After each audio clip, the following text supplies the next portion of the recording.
ಶ್ರೀಗುರುಭ್ಯೋ ನಮಃ. ಹರಿ ಓಂ. ಶುದ್ಧಾನಂದೋರು ಸಂವಿದ್ಯುತಿಬಲಬಹುಲವೋದಾರ್ಯವೀರ್ಯಾದಿದೇಹಂ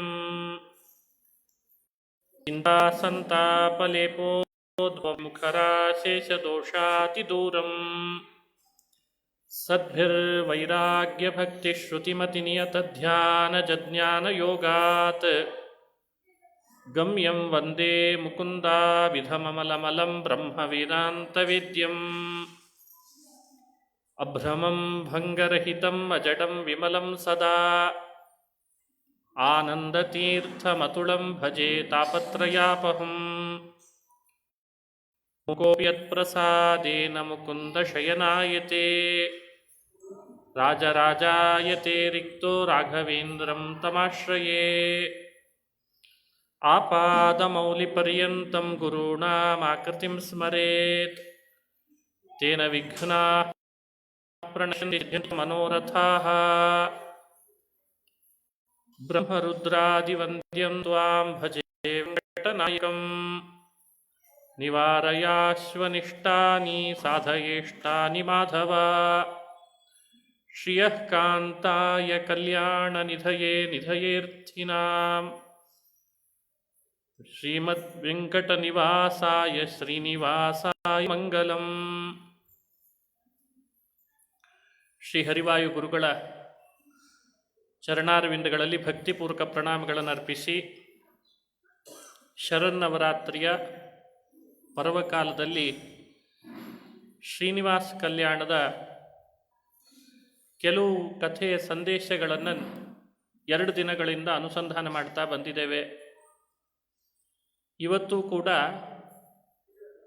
ಶ್ರೀನಿವಾಸ ಕಲ್ಯಾಣದಲ್ಲಿ ಬಂದ ಭವಿಷ್ಯೋತ್ತರ ಪುರಾಣದ ಪ್ರಘಟ್ಟಗಳನ್ನು ಯಥಾಮತಿಯಾಗಿ ಸಂದೇಶದೊಂದಿಗೆ ಹೇಳೋ ಪ್ರಯತ್ನ ಮಾಡ್ತಾ ಇದ್ದೇನೆ. ಶ್ರೀನಿವಾಸ ಕಲ್ಯಾಣದಲ್ಲಿ ನಿನ್ನೆ ತನಕ ನಾವು ಶ್ರವಣ ಮಾಡ್ತಾ ಬಂದದ್ದು ಒಂದು ಪ್ರಮುಖವಾದ ಘಟ್ಟ. ಶ್ರೀನಿವಾಸ ಕಿರಾತ ರೂಪವನ್ನು ಧರಿಸಿದ್ದ, ಬೇಟೆ ಆಡಿದ, ಕನ್ಯಾ ದರ್ಶನ ಮಾಡಿದ, ಗೋತ್ರ ಕುಲಗಳನ್ನೆಲ್ಲ ವಿಚಾರಿಸಿಕೊಂಡು ಪದ್ಮಾವತಿ ತನ್ನ ಸಖಿಯರ ಜೊತೆಗೂಡಿ ಕಲ್ಲೇಟು ಹಾಕಿದ್ಲು. ಏಟು ತಿಂದು ಶ್ರೀನಿವಾಸ ವಾಲ್ಮೀಕಕ್ಕೆ ಬಂದು ನೆಲೆಸಿದ ಅಂತ ಕಥೆಗಳನ್ನು ಕೇಳ್ತಾ ಬಂದ್ಲು. ಬಕುಲೆ ಬಳಿ ನೋಡಿ ಬಂದದ್ದು ಪದ್ಮಾವತಿಯನ್ನು, ಅವಳೊಟ್ಟಿಗೆ ವಿವಾಹ ಆಗಬೇಕು ನಾನು ಅಂತ ಹಠ ಮಾಡಿದ. ಬಕುಲೆ ಕನ್ಯಾಘಟನ ನಾನು ಮಾಡಿಸ್ತೇನೆ ಅಂತ ಹೊರಟಳು. ಆದರೆ ಪದ್ಮಾವತಿ ಯಾರು ಅಂತ ಕೇಳಿದ್ದಕ್ಕೆ ಪದ್ಮಾವತಿಯ ಹಿನ್ನೆಲೆಯನ್ನು ಹೇಳಿದರು. ಅದೇ ರೀತಿ ಪುರಾಣದಲ್ಲಿ ಮತ್ತೊಂದು ಅಂಶ ಬಂದಿದೆ. ಆಕಾಶ ರಾಜ ಪದ್ಮಾವತಿಯನ್ನು ಪಡೆದದ್ದಾದರೂ ಹೇಗೆ? ಮಕ್ಕಳಿಲ್ಲ ಅಂತ ಬಹಳ ವ್ಯಥೆಪಟ್ಟನಂತೆ. ನನಗೆ ಮಕ್ಕಳಾಗಿಲ್ಲ, ನನಗೆ ಸದ್ಗತಿ ಇಲ್ಲ, ಮಕ್ಕಳಿದ್ದಿದ್ರೆ ಎಂಥ ಭಾಗ್ಯ ಅಂತೆಲ್ಲ ವಿಷಯಗಳು ಪುರಾಣದಲ್ಲಿ ಬಂದದ್ದು. ಅಪುತ್ರಸ್ಯ ಗತಿರ್ನಾಸ್ತಿ ಅಂತ ಒಂದು ಪ್ರಸಿದ್ಧವಾದ ಮಾತು. ಯಾರಿಗೆ ಮಕ್ಕಳಿಲ್ಲ ಅವರಿಗೆ ಸದ್ಗತಿ ಇಲ್ಲ, ಗತಿ ಇಲ್ಲ. ಈ ಮಾತನ್ನು ಬಹಳ ಜನ ಹಾಗೆ ಅರ್ಥೈಸಿಕೊಂಡದ್ದು ಇದೆ. ಬಹಳ ಪುರಾಣಗಳಲ್ಲಿ ಈ ಮಾತುಗಳು ಬೇರೆ ಬೇರೆ ರೀತಿಯಾದ ಪದಗಳಿಂದ ಬಂದದ್ದು ಇದೆ. ಇಲ್ಲಿಯ ಆಕಾಶರಾಜನಿಗೆ ಮಕ್ಕಳಿಲ್ಲ ಅನ್ನೋ ವಿಷಯ ಬಹಳ ದುಃಖ ಕೊಡ್ತು ಅಂತ ಹೇಳಿ ವರ್ಣನೆಯೂ ಕಂಡು ಬರ್ತದೆ.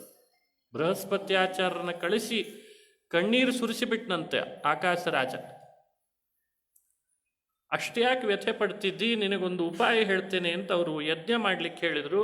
ಭೂಶುದ್ಧಿ ಮಾಡಲಿಕ್ಕೆ ಹೋದ, ಅವನಿಗೊಂದು ಮಗು ಸಿಕ್ತು. ಶಾಸ್ತ್ರ ಏನು ಹೇಳ್ತದೆ? ಮಕ್ಕಳಿಲ್ಲದೆ ಇದ್ದವರಿಗೆ ಗತಿ ಇಲ್ಲ ಅನ್ನೋದೇ ಶಾಸ್ತ್ರದ ಅಭಿಪ್ರಾಯನ, ಅಥವಾ ಆ ಮಾತಿಗೆ ಏನಾದರೂ ಬೇರೆ ಅರ್ಥ ಹೇಳಲಿಕ್ಕೆ ಅವಕಾಶ ಇದೆನಾ ಅಂತ ಯೋಚನೆ ಮಾಡಬೇಕು. ಬೇರೆ ಅರ್ಥ ಹೇಳುವ ಅನಿವಾರ್ಯತೆ ಇದೆ ಆ ಮಾತಿಗೆ. ಯಾಕೆ ಅಂದರೆ ಯಥೈವ ಸಂಧ್ಯಕಾ ಸುತಃ ಅಂತ ಭಗವತ್ಪಾದರು ಹೇಳ್ತಾರೆ. ಸಂಧ್ಯಾವಳಿ ಅಂತ ಒಬ್ಬಳಿದ್ಲು. ಸಂಧ್ಯಾವಳಿಯ ಮಗ ಇದ್ದ. ನಾವು ಕೇಳಿರ್ತೇವೆ ರುಕ್ಮಾಂಗದ ಧರ್ಮಾಂಗದ ಅಂತ ಬಹಳ ಪ್ರಸಿದ್ಧರಾದ ರಾಜರು. ಸಂಧ್ಯಾವಳಿಯ ಮಗನಿಗೆ ಮಕ್ಕಳಾಗಲಿಲ್ಲ, ಆದರೆ ಆತ ಸದ್ಗತಿಗೆ ಹೊಂದಿದ ಅಂತ ಪುರಾಣ ಹೇಳ್ತದೆ. ಈಗ ಒಂದು ಕಡೆ ಮಕ್ಕಳಿಲ್ದಿದ್ರೆ ಗತಿ ಇಲ್ಲ ಅನ್ನೋ ಮಾತಿದೆ, ಮಕ್ಕಳಾಗದೇ ಇದ್ದರೂ ಕೂಡ ಅವನಿಗೆ ಸದ್ಗತಿ ಆಯಿತು ಅನ್ನೋ ಮಾತು ಇದೆ. ಹಾಗಾದರೆ ಹೇಗೆ ಅರ್ಥೈಸ್ಕೊಳ್ಬೇಕು? ಸದ್ಗತಿ ಪಡಿಲಿಕ್ಕೆ ಮನುಷ್ಯ ಮಕ್ಕಳನ್ನೇ ಪಡಿಬೇಕು ಅಂದರೆ ಎಷ್ಟು ಜನರಿಗೆ ಮಕ್ಕಳು ಇಲ್ಲದೇ ಇದ್ದದ್ದನ್ನು ನೋಡ್ತೇವಲ್ಲ ಲೋಕದಲ್ಲಿ. ಅವರ ಬಗ್ಗೆ ಶಾಸ್ತ್ರ ಅಷ್ಟು ಕಠೋರವಾಗಿ ಹೇಳಿದೆ ಅಂತ ತಿಳ್ಕೊಳ್ಬೇಕಾ? ಹಾಗಾದರೆ ಶಾಸ್ತ್ರದ ನೈಜ ಆಂತರ್ಯ ಏನು? ಅದನ್ನು ಭಗವತ್ಪಾದರು ಹೇಳ್ತಾರೆ, ಯದರ್ಥಮೇವ ಜಾಯತೆ ಪುಮಾನ್. ನೋಡಿ, ಇದು ಪಾಂಡುರಾಜನ ಬಗ್ಗೆ ಭಗವತ್ಪಾದರು ಕೊಟ್ಟ ನಿರ್ಣಯ. ಮನುಷ್ಯ ಹುಟ್ಟುವಾಗ ಇದಕ್ಕಾಗಿ ಅಂತ ಹುಟ್ಟಿರ್ತಾನಂತೆ, ಅದು ನಿಗದಿತವಾಗಿರ್ತದೆ, ಅವನಿಂದ ಅದು ಆಗಲೇಬೇಕು ಅಂತ. ಅದು ಆಯಿತು ಅಂತಾದರೆ ಅವನಿಗೆ ಹುಟ್ಟಿದ್ದ ಕೆಲಸ ಏನಿತ್ತೋ ಅದು ಮುಗೀತಲ್ಲ, ಹಾಗಾದರೆ ಅವನಿಗೆ ಗತಿ ಕೊಡೋದು ಅಂತ ಅಭಿಪ್ರಾಯ ಅಂತ. ಯಾರಿಗೆ ಆ ಕಾರ್ಯ ಆಗಿರಲ್ಲ, ಅವನು ಹುಟ್ಟಿದ್ದಿದ್ದಕ್ಕೆ ಅಂತ ನಿಗದಿಯಾದರೂ ಅವನಿಂದ ಆ ಕೆಲಸ ನಡೆದಿರಲ್ಲ, ಅದು ನಡೀದೇ ಇದ್ದರೆ ಸದ್ಗತಿ ಇಲ್ಲ ಅಂತಷ್ಟೇ ಆ ಮಾತಿಗೆ ತಾತ್ಪರ್ಯ ಅಂತ ತಿಳ್ಕೊಳ್ಬೇಕಂತ. ಪಾಂಡು ಸ್ವರ್ಗವಾಸಿಗಳಾಗಬೇಕು, ಸ್ವರ್ಗಕ್ಕೆ ಹೋಗಬೇಕು ಅಂತ ಆಸೆ ಪಟ್ಟು ಹಿಮಾಲಯದ ಪ್ರಾಂತದಲ್ಲಿ ಸಪ್ತರ್ಷಿಗಳು ದಾರಿಯಲ್ಲಿ ಹೋಗ್ತಿದ್ದಾರೆ ಸ್ವರ್ಗಕ್ಕೆ ಅಂತ, ಇವನು ನಾನು ಬರ್ತೇನೆ ಅಂತ ಹಠ ಮಾಡಿಬಿಟ್ಟೆ. ಆಗ ಅವರು ಹೇಳಿದ ಮಾತೇನು? ಪಾಂಡು, ನಿನಗಿನ್ನೂ ಮಕ್ಕಳಾಗಿಲ್ಲ, ಸ್ವರ್ಗಕ್ಕೆ ನಾನು ನಿನ್ನನ್ನು ಕರ್ಕೊಂಡು ಹೋಗಲ್ಲ ಅಂತ ಹೇಳಿದರು ಅಂತ ಮಹಾಭಾರತ ಬರ್ತದೆ. ಭಗವತ್ಪಾದರು ನಿರ್ಣಯಿಸಿದರು, ಆ ಮಾತಿಗೆ ಅಭಿಪ್ರಾಯ ಅವನಿಗೆ ಮಕ್ಕಳಾಗಿಲ್ಲ ಆದ್ದರಿಂದ ಸದ್ಗತಿಗೆ ಬರಬೇಡ ಅಂತ ಅರ್ಥ ಅಲ್ಲ.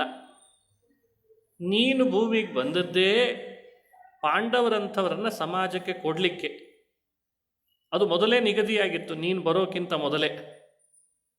ಆ ಕೆಲಸ ನಿನ್ನಿಂದ ಆಗದೇ ಇದ್ದರೆ ನಿನಗೆ ಸದ್ಗತಿ ಇಲ್ಲ, ಅದಕ್ಕೆ ಅದನ್ನು ಮುಗಿಸ್ಕೊಂಡು ಬಾ ಅಂತ ಹೇಳಿದ್ರಂತೆ.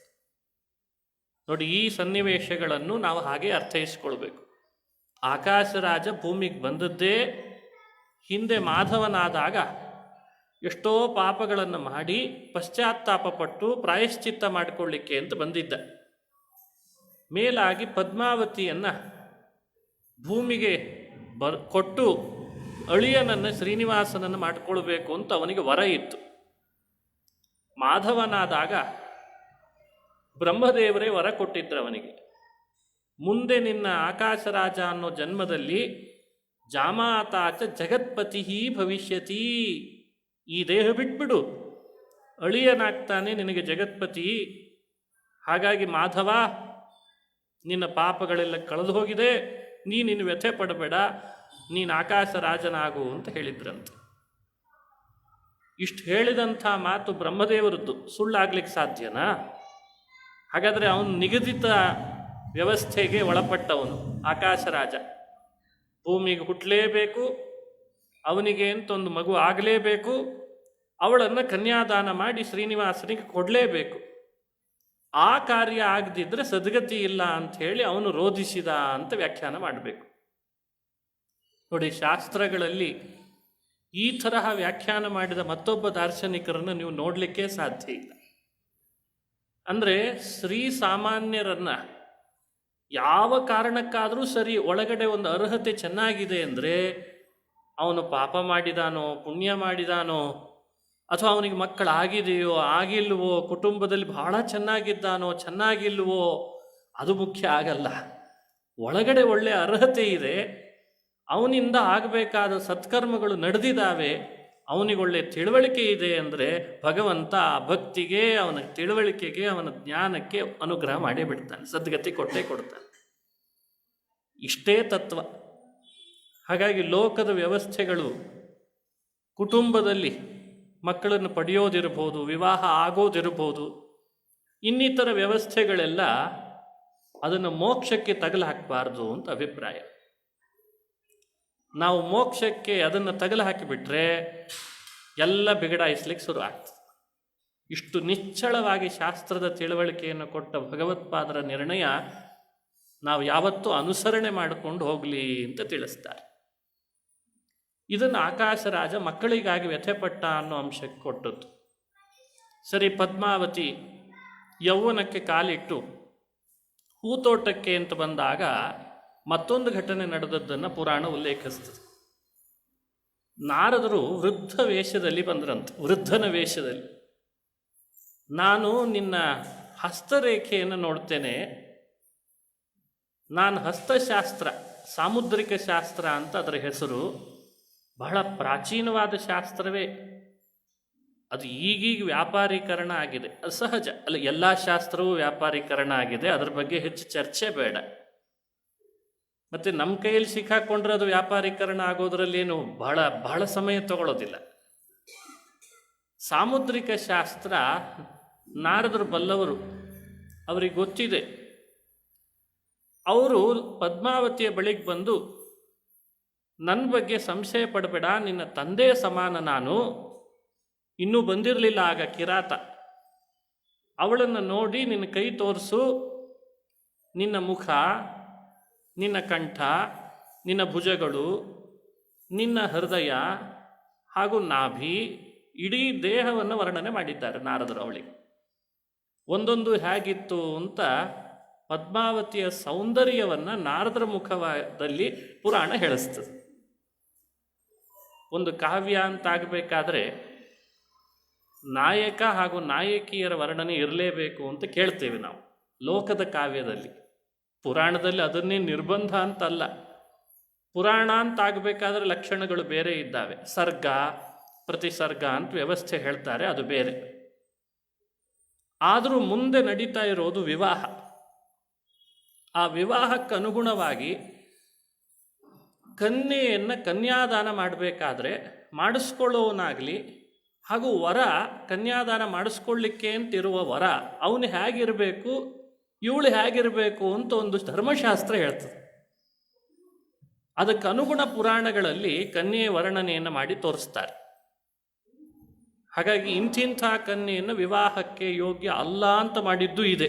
ಈಗ ಅದ್ರ ಬಗ್ಗೆ ನಾನು ಹೆಚ್ಚು ಚರ್ಚೆ ಮಾಡಲ್ಲ. ಅದು ಮತ್ತು ಸಮಾಜದಲ್ಲಿ ಬೇರೆ ರೀತಿ, ಅದು ಬೇರೆ ರೀತಿ, ಇದಕ್ಕೆಲ್ಲ ಶಬ್ದ ಬೇರೆ ಬೇರೆ ಇದೆ. ಗಾಸಿಪ್ ಅಂತ ಈಗ ಹೆಸರಿಟ್ಟಿರ್ತಾರೆ ಅದಕ್ಕೆ. ಏನೋ ಪುರಾಣದಲ್ಲಿ ಇಂಥವೆಲ್ಲ ಹೇಳಿಬಿಟ್ರಿ ನೀವು, ಅದಕ್ಕೆ ನಮ್ಮ ಮನೆಯೊಳಗೆ ಹಿಂಗೊಂದು ಜಗಳ ಆಯಿತು ಅಂತಂತಾರೆ. ಆಮೇಲೆ ಅಂದರೆ ಇಂಥ ಕನ್ಯೆಯನ್ನು ದಾನಕ್ಕೆ ಯೋಗ್ಯ ಅಲ್ಲ ಅಂತ ಹೇಳು ಮಾಡಿದ್ದಿದೆ. ಇಂಥದ್ದು ಮಾತ್ರ ಅತ್ಯಂತ ಶ್ರೇಷ್ಠ ಅಂತ ಹೇಳಿದ್ದು ಇದೆ.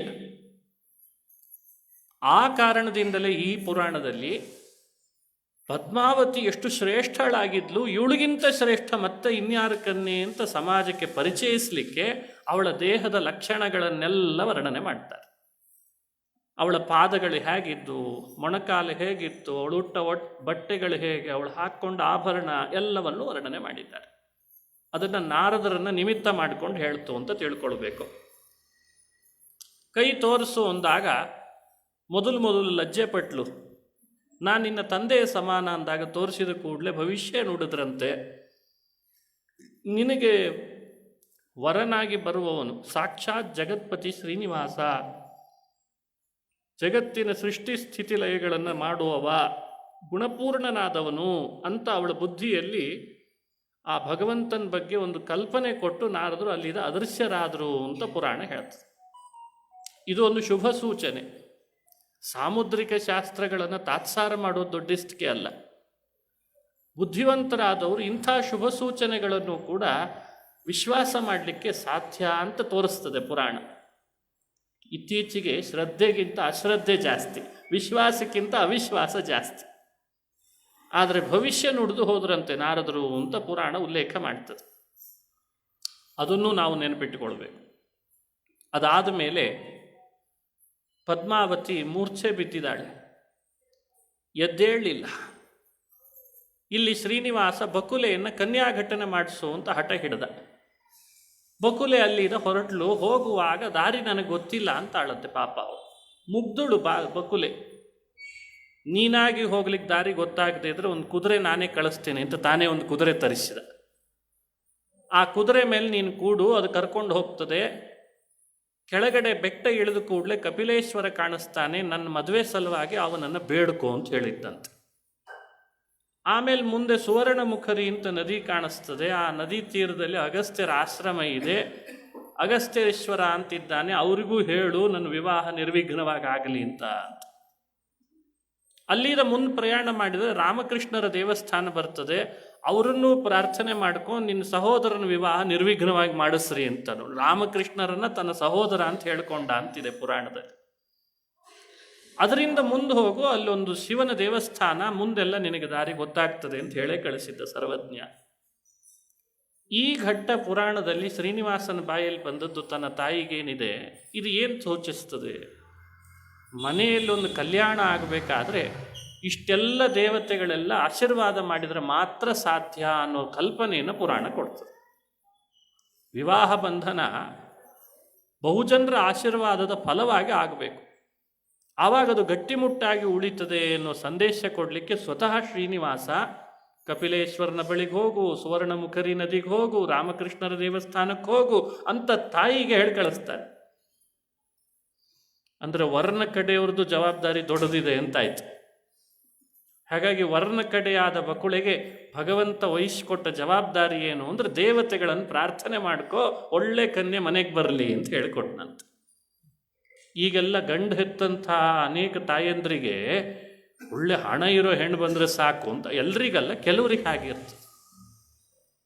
ಒಳ್ಳೆ ಗುಣ ಇರೋ ಹೆಣ್ಣು ಬಂದರೆ ಸಾಕಪ್ಪ ಅಂದರೆ ದೇವತಾ ಅನುಗ್ರಹದಿಂದ ಅಂತ ಪ್ರಾರ್ಥಿಸುವ ಜವಾಬ್ದಾರಿಯನ್ನು ದೇವರೇ ಹೇಳಿಕೊಟ್ಟ ಅಂತ ಅರ್ಥ.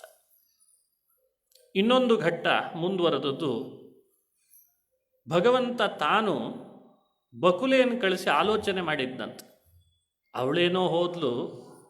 ಅಲ್ಲೊಂದು ಶ್ಲೋಕ ಹೀಗಿದೆ, ಏಕಪುತ್ರ ಅಪುತ್ರಸ್ತು ಏಕನೇತ್ರೋ ಹ್ಯನೇತ್ರಕಃ ಅಂತ, ಸ್ತ್ರೀಭಿಶ್ಚ ಯತ್ಕೃತಂ ಕಾರ್ಯಂ ನ ತತ್ಕಾರ್ಯಂ ಫಲಪ್ರದಂ ಅಂತ ಒಂದು ಶ್ಲೋಕ. ಅರ್ಥ, ಒಂದು ಕಣ್ಣು ಕಣ್ಣಲ್ಲ, ಒಬ್ಬ ಮಗನಲ್ಲ, ಕೇವಲ ಸ್ತ್ರೀ ಯಾವುದಾದ್ರೂ ಕೆಲಸವನ್ನು ಮಾಡ್ತೇನೆ ಅಂತ ಹೊರಟ್ರೆ ಅದು ಪೂರ್ಣ ಫಲ ಕೊಡಲ್ಲ ಅಂತ ಬುದ್ಧಿಯಲ್ಲಿ ಯೋಚಿಸಿದ ಶ್ರೀನಿವಾಸ ಅಂತ ಬರ್ತದೆ. ಇದು ನಮಗೆ ಕೊಡುವ ತಿಳುವಳಿಕೆ. ಯಾವತ್ತೂ ಕೂಡ ಮನುಷ್ಯ ಒಂದು ಕಣ್ಣು ಇಟ್ಕೊಂಡು ಎಲ್ಲ ಕೆಲಸ ಮಾಡ್ತೀನಿ ಅಂತ ಹೋದ್ರೆ ಆಗ್ತದೆ ಅಂತಿಲ್ಲ. ಒಂದೇ ಮಗ ಇದ್ದಾನೆ ಅಂದರೆ ಅಲ್ಲ, ಒಬ್ಬ ಮಗನಲ್ಲ, ಯಾವಾಗ ಬೇಕಾದರೂ ಕೈ ಕೊಡ್ತಾನೆ. ಅಲ್ಲ, ಈಗ ಎಷ್ಟು ಮಕ್ಕಳಿದ್ರೂ ಕೈ ಕೊಡೋದಿದೆ ಅಂತ ಅನ್ಬೇಡಿ. ಪುರಾಣಗಳು ನೀತಿಯನ್ನು ಬೋಧಿಸ್ತಿರ್ತಾರೆ. ಸಾಮೋಪಾಯಗಳು, ನೀತಿ, ಕಾಂತಾ ಸಂಹಿತೆಗಳಲ್ಲಿ ಬೇಕು. ಕೇವಲ ಹೆಣ್ಣು ಗಂಡಿನ ಸಹಾಯ ಇಲ್ಲದೆ ಒಂದು ಯಾವುದೋ ಕೆಲಸವನ್ನು ಪೂರ್ಣ ಮಾಡ್ತೀನಿ ಅಂದರೆ ಮಾಡ್ಲಿಕ್ಕೆ ಆಗಲ್ಲ ಅಂತಾನೆ ಶ್ರೀನಿವಾಸ. ಹಾಗಾಗಿ ನಾನೊಬ್ಬ ಹೋಗಬೇಕೀಗ, ನನ್ನ ವಿವಾಹಕ್ಕೆ ನಾನೂ ಮುತುವರ್ಜಿ ವಹಿಸಬೇಕು ಅಂತ ತಾನೇ ಸ್ವತಃ ಪುಲಿಂದಾವೇಶವನ್ನು ಧರಿಸಿದ ಅಂತ ಪುರಾಣ ಹೇಳ್ತದೆ. ಪುಲಿಂದಾವೇಶವನ್ನು ಕೊರವಂಜಿ ಅಂತ ಕರೆದದ್ದು ಇದೆ. ಏನು ಹಣ್ಣಣ್ಣು ಮುದುಕಿ ಕಂಚುಕ ಧರಿಸಿದ, ಲಂಬವಕ್ತ್ರ, ಲಂಬಕರ್ಣ, ಲಂಬೋದರು, ಏನು ಹೊಟ್ಟೆಯೆಲ್ಲ ಜೋತು ಬಿದ್ದುಬಿಟ್ಟಿದೆ ಅಂತೆ. ಲಂಬಕರ್ಣ ಕಿವಿ ಜೋತು ಬಿಟ್ಬಿಟ್ಟಿದೆ. ಇಷ್ಟರ ಮಧ್ಯದಲ್ಲಿ ಚತುರ್ಮುಖ ಬ್ರಹ್ಮನನ್ನು ಕರೆಸಿ ನೀನೊಂದು ಮಗು ಆಗು ಅಂತ ಬೇರೆ ಹೇಳ್ದ. ಅದು 7 ತಿಂಗಳು ಮಗು ಮಾಡಿಬಿಟ್ಟು, 7 ತಿಂಗಳು ಮಗು ಮಾಡಿಕೊಂಡು ಜೋಳಿಗೆಯಲ್ಲಿ ಕಟ್ಟಿಕೊಂಡು ಯಾವಾಗಲೂ ಅಳುತ್ತಿರಬೇಕು ಅಂತ ಮೊದಲೇ ಹೇಳಿಬಿಟ್ಟಿದ್ದ. ಅದಕ್ಕೆ ಅಳು ಬರೆದಿದ್ರು ಹತ್ತಿತ್ತು ಪಾಪ. ಅದು ಅಳುತ್ತಿರಬೇಕು, ಜೋಳಿಗೆ ಕಟ್ಟಿಕೊಂಡ. ಗುಂಜಾ ಮಣಿ ವಿಭೂಷಿತ, ಗುಂಜಾಮಣಿ ಕವಡೆಯ ಸರಗಳನ್ನು ಕುತ್ತಿಗೆಯಲ್ಲಿ ಹಾಕ್ಕೊಂಡು ನಾನು ಮದುವೆ ಮಾಡಿಸ್ತೇನೆ, ಮಕ್ಕಳಿಲ್ಲದೆ ಇದ್ದವರಿಗೆ ಮಕ್ಕಳನ್ನು ಕೊಡಿಸ್ತೇನೆ, ಏನೆಲ್ಲ ಹೇಳ್ಕೊಂಡು ಧರ್ಮದೇವತೆಯ ರೂಪದಲ್ಲಿ ನಾರಾಯಣಪುರದಲ್ಲಿ ಬಂದ ಅಂತ ಒಂದು ಪ್ರಸಂಗವನ್ನು ಪುರಾಣ ಹೇಳ್ತದೆ. ದೇವತೆಗಳಿಗೆ ಕುತೂಹಲ ಆಯ್ತಂತೆ ಈ ರೂಪ ನೋಡಲಿಕ್ಕೆ. ನವಯೌವನ ಭರಿತನಾದ ಶ್ರೀಹರಿ ಹಣ್ಣಣ್ಣು ಮುದುಕಿಯ ವೇಷ ಧರಿಸಿದಾನೆ ಅಂದರೆ ಏನೋ ಕುತೂಹಲ ಆಯಿತು. ಹರಕಲು ಸೀರೆ ಬೇರೆ ಉಟ್ಕೊಂಡಿದ್ದಂತೆ, ಕೈಯಲ್ಲಿ ಇದನ್ನೆಲ್ಲ ಇಟ್ಟುಕೊಂಡು ಬರ್ತಿದ್ದಾನೆ, ಕೊರವಂಜಿ ವೇಷ ಹಾಕ್ಕೊಂಡು ನೋಡ್ಲಿಕ್ಕೆ ಕುತೂಹಲ ಆಗಿದೆ. ನಿಮಗೆ ಮಕ್ಕಳಿಲ್ಲದೆ ಇದ್ದರೆ ಮಕ್ಕಳನ್ನು ಕೊಡಿಸ್ತೇನೆ, ಕಂಕಣ ಭಾಗ್ಯ ಕೂಡಿ ಬರದೇ ಇದ್ದರೆ ಕೂಡಿ ಬರೆಸ್ತೇನೆ, ಯಾಕಂದರೆ ನಾನು ಬದರಿ ನಾರಾಯಣನ ಆಶೀರ್ವಾದದಿಂದ ಬಂದಿದ್ದೇನೆ, ಬದರಿಯಿಂದ ಬಂದಿದ್ದೇನೆ ಅಂತ ಹೇಳ್ಕೊಂಡ್ಲಂತೆ. ಈ ಘಟ್ಟ ಬಹಳ ಅಪೂರ್ವ. ಏನಿದರ ಸಂದರ್ಭದ ಸಂದೇಶ ನೋಡಿ. ಭಗವಂತ ತನ್ನ ಕೆಲಸ ಮಾಡಿಕೊಳ್ಳುವಾಗ ತಾನು ಎಷ್ಟೆಲ್ಲ ಉಪಾಯಗಳನ್ನು ಮಾಡಿರ್ತಾನೆ ಅಂತನ್ಲಿಕ್ಕೆ ಇದು ಒಂದು ನಿದರ್ಶನ. ಒಂದು. ಎರಡನೇದ್ದು, ನಮ್ಮ ಕಲ್ಯಾಣ ಅಂದರೆ ಅದು ನಮ್ಮ ಕಲ್ಯಾಣ ಅಂತಷ್ಟೇ ಭಾವಿಸಬಾರ್ದಂತ. ಭಗವಂತ ತೋರಿಸಿದ ಅದು ಸಮಾಜದ ಕಲ್ಯಾಣ ಅಂತ ಮಾಡಬೇಕಂತ. ಯಾರಿಗೆ ಮಕ್ಕಳಿಲ್ಲ ಅವರಿಗೆ ಮಕ್ಕಳನ್ನು ಪಡೀಲಿಕ್ಕೆ ಬೇಕಾದ ಉಪಾಯ ಹೇಳಬೇಕು. ಅವಕಾಶ ಇದ್ದರೆ, ಕನ್ಯೆ ಎಲ್ಲಾದರೂ ಇದ್ದರೆ ಈಗೊಂದು ವರ ಇದೆ ನೋಡ್ರಿ, ನೀವು ಒಳ್ಳೇದಾಗ್ತದೆ, ನಿಮಗೂ ಅವರಿಗೂ ಸಂಬಂಧ ಬೆಳೆಸಿದ್ರೆ ಅಂತ ಹೇಳಬೇಕಂತ. ವರ ಇದ್ದರೆ ಅಥವಾ ನೋಡಿ ಇಂಥ ಒಂದು ಕನ್ಯೆ ಅವ್ರ ಮನೆಯಲ್ಲಿದೆ, ನೀವು ವಿವಾಹ ಮಾಡಿಕೊಂಡ್ರೆ ಒಳ್ಳೆಯ ಕುಲ ಮುಂದೆ ಬೆಳೀತದೆ ಅಂತ ತಿಳಿಸ್ಬೇಕಂತೆ. ಈ ಸಮಾಜದಲ್ಲಿ ಒಂದೇನು ಬಾಂಧವ್ಯವನ್ನು ಗಟ್ಟಿ ಮಾಡಲಿಕ್ಕೆ ಇಂತಿಂಥ ಉತ್ಸವಗಳನ್ನು ಹಿರಿಯರು ನಮ್ಮ ಮನೆಯಲ್ಲಿ ಹೂಡಿದರು ಅಂತ ಹೇಳ್ತಾನೆ ಭಗವಂತ. ಹಾಗಾಗಿ ಉತ್ಸವಗಳನ್ನು ಮಾಡೋ ಉದ್ದೇಶ, ಕೆಲವರು ಅಂತಿರ್ತಾರೆ ವಿವಾಹ ಅಂದರೆ ಬಹಳ ಸರಳ ಆಗಬೇಕು ಅಂತ ಇರ್ತಾರೆ. ಆಗಲಿ, ಸರಳ ಆಗಲಿ, ಅದರಲ್ಲಿ ಏನು ಮತ್ತೆ ಕುಯುಕ್ತಿಗಳನ್ನು ಬಳಸೋದು ಬೇಡ ನಾವು. ಆದರೆ ಹಿಂದಿನವರು ಅಷ್ಟು ಜನರನ್ನು ಸೇರಿಸೋದಾಗಲಿ, ಅದರ ಹಿನ್ನೆಲೆ ಏನು ಅಂದರೆ ಯಾರ್ದೋ ಕಲ್ಯಾಣದಲ್ಲಿ ಇನ್ಯಾರ್ದೋ ಕಲ್ಯಾಣ ಫಿಕ್ಸ್ ಆಗ್ತಿರ್ತದಂತೆ. ಆಗಿದೆ ಇದ್ರ ಬಗ್ಗೆ ನಿಮಗೆಲ್ಲ. ಬರೀ ಕಲ್ಯಾಣ ಅಲ್ಲ, ಯಾರನ್ನೋ ನೋಡಿ ಇನ್ಯಾರೋ ತಿಳ್ಕೊಳ್ತಿರ್ತಾರೆ ನಾನು ಇದ್ರೆ ಹೀಗಿರಬೇಕು ಅಂತ. ಅದು ಮಕ್ಕಳನ್ನು ಪಡೆಯೋದಿರ್ಬೋದು, ಕುಟುಂಬ ನಡೆಸೋದಿರ್ಬೋದು, ಸಮಸ್ಯೆಗಳ ಪರಿಹಾರ ಇರ್ಬೋದು. ಅದು ಏನೆಲ್ಲ ಅದರ ಲಾಭ ಇದೆ, ನಾವು ಅದನ್ನು ಅನುಭವಿಸ್ತಾ ಇಲ್ಲ, ಅದು ಸಮಸ್ಯೆ. ಯಾರೋ ಮಾತಾಡಿಸ್ತಾರೆ, ಯಾರೋ ಬರ್ತಾರೆ, ಯಾರೋ ಪರಿಚಯ ಆಗ್ತಾರೆ, ಅದರಿಂದ ಇನ್ನೇನೋ ಲಾಭ ಆಗ್ತಿರ್ತದೆ. ಇವೆಲ್ಲ ಕಲಿತ್ರೆ ಅಲ್ವೇ ಆಗೋದು. ಬರೀ ವಾಟ್ಸ್ಯಾಪ್ ಮೆಸೇಜ್ನಿಂದ ಎಲ್ಲ ಆಗಿಬಿಡ್ತದ, ಟ್ವಿಟ್ಟರ್ನಿಂದ ಎಲ್ಲ ಆಗ್ತದ, ಫೇಸ್ಬುಕ್ನಿಂದ ಎಲ್ಲ ಆಗಿಬಿಡ್ತದ. ಈ ಬಾಂಧವ್ಯದ ಬೆಸುಗೆಯ ಹಿನ್ನೆಲೆಯಲ್ಲಿ ಒಂದು ಸಾಮಾಜಿಕ ಹಾಗೂ ಕೌಟುಂಬಿಕದ ಮೌಲ್ಯವನ್ನು ರಕ್ಷಿಸಿಕೊಂಡು ಹೋಗಲಿ ಅಂತ ಹೇಳಿ ಹಿರಿಯರು ಇಂಥವುಗಳನ್ನೆಲ್ಲ ಹೂಡಿದ್ದಾರೆ ಅನ್ನೋದನ್ನು ಅರ್ಥ ಮಾಡಿಸ್ಕೊಳ್ಬೇಕು. ಅದಕ್ಕೆ ಸ್ವತಃ ಧರ್ಮದೇವತೆಯಾಗಿ ಭಗವಂತನೇನೆ ತನಗೇನೂ ಪ್ರಯೋಜನ ಇಲ್ಲದೆ ಇದ್ದರೂ ನಾಳೆ ತಾನು ಮಾಡ್ಕೊಳ್ತಿರೋ ಕಲ್ಯಾಣಕ್ಕೆ ಎಲ್ಲರೂ ಭಾಗವಹಿಸಿರಬೇಕು ಅಂತ ಯೋಚನೆ ಮಾಡಿದ್ದಂತೆ. ಕಲ್ಯಾಣಕ್ಕೆ ಅಂತ ಕರೆದಿರ್ಬೇಕು ಆಕಾಶರಾಜ ನಾರಾಯಣಪುರದ ಎಲ್ರಿಗೂ. ಅವ್ರ ಮನೆಯೊಳಗೆ ಅವ್ರ ಮಗುವಿಗೇನೋ ಜ್ವರ ಬಂದಿರಬೇಕು. ಅವಾಗ ಅವ್ರು ಮಿಸ್ ಆಗ್ತಾರೆ ಫೋಟೋ ತೆಗೆಸ್ಕೊಳ್ಳಿಕ್ಕೆ. ಅಯ್ಯೋ ನೀನೇನೋ ಹೇಳಿದ್ದೆ ಆಕಾಶರಾಜ, ನಮ್ಮ ಮನೆಯಲ್ಲಿ ಮಗುಗೆ ಭಾಳ ಜ್ವರ ಬಂದುಬಿಟ್ಟಿತ್ತು, ಅದಕ್ಕೆ ಬರಲಿಕ್ಕಾಗಿಲ್ಲ ಅಂತ ಅವ್ರು ಅಂತಾರೆ. ದೇವರು ಯೋಚನೆ ಮಾಡಿದ, ಯಾರಿಗೂ ಜ್ವರನೇ ಬಂದಿರಬಾರ್ದು, ಈಗಲೇ ಅದಕ್ಕೆ ಔಷಧಿ ನಾನೇ ಕೊಟ್ಟು ಬಂದುಬಿಡ್ತೀನಿ ಧರ್ಮದೇವತೆಯಾಗಿ ಅಂತ ಇಷ್ಟು ಯೋಚನೆ ಮಾಡಿದ್ದಂತೆ. ತನ್ನ ಕಲ್ಯಾಣ ಕಾರ್ಯಕ್ಕೆ ನಾನು ವೈಕುಂಠದಿಂದ ಕೆಳಗಿಳಿದು ಕಲ್ಯಾಣ ಮಾಡ್ಕೊಳ್ತಿರೋದೇ ಸಮಾಜದ ಕಲ್ಯಾಣಕ್ಕಾಗಿ. ಯಾರೊಬ್ಬ ಮನೆಯೊಳಗೂ ಒಬ್ಬ ವ್ಯಕ್ತಿ ಸದಸ್ಯ ಹಾಗೆ ಉಳ್ಕೊಂಡ ಅಂತ ಆಗಬಾರ್ದು, ಎಲ್ಲರೂ ಬರಬೇಕು. ನೆಪ ಒಡ್ಡಬಾರ್ದು. ಅವರು ಯಾರು ಏನೋ ನೆಪ ಒಡ್ಡುತ್ತಾರೆ, ನಾವೇನೋ ಅಲ್ಲಿಗೆ ಹೋಗೋಣ, ಯಾರೋ ನಮ್ಮ ಕುಟುಂಬದ ಸಮಸ್ಯೆ ಬಗ್ಗೆ ಎತ್ತು ಬಿಡೋಣ, ನಮಗೆ ಬೇಸರ ಆಗೋಣ, ನಾವು ಯಾಕೆ ಹೋಗೋಣಪ್ಪ ಅಂತ ಅವ್ರು ಬಿಟ್ಬಿಡ್ತಾನೆ. ಅದಕ್ಕೆ ದೇವರು ಯೋಚನೆ ಮಾಡಿದ, ನಾನೇ ಧರ್ಮದೇವತೆಯಾಗಿ ಹೋಗಿಬಿಡ್ತೀನಿ, ಅವರವ್ರ ಕುಟುಂಬಗಳ ಸಮಸ್ಯೆಗಳನ್ನು ನಾನೇ ಪರಿಹಾರ ಮಾಡಿಬಿಡ್ತೀನಿ.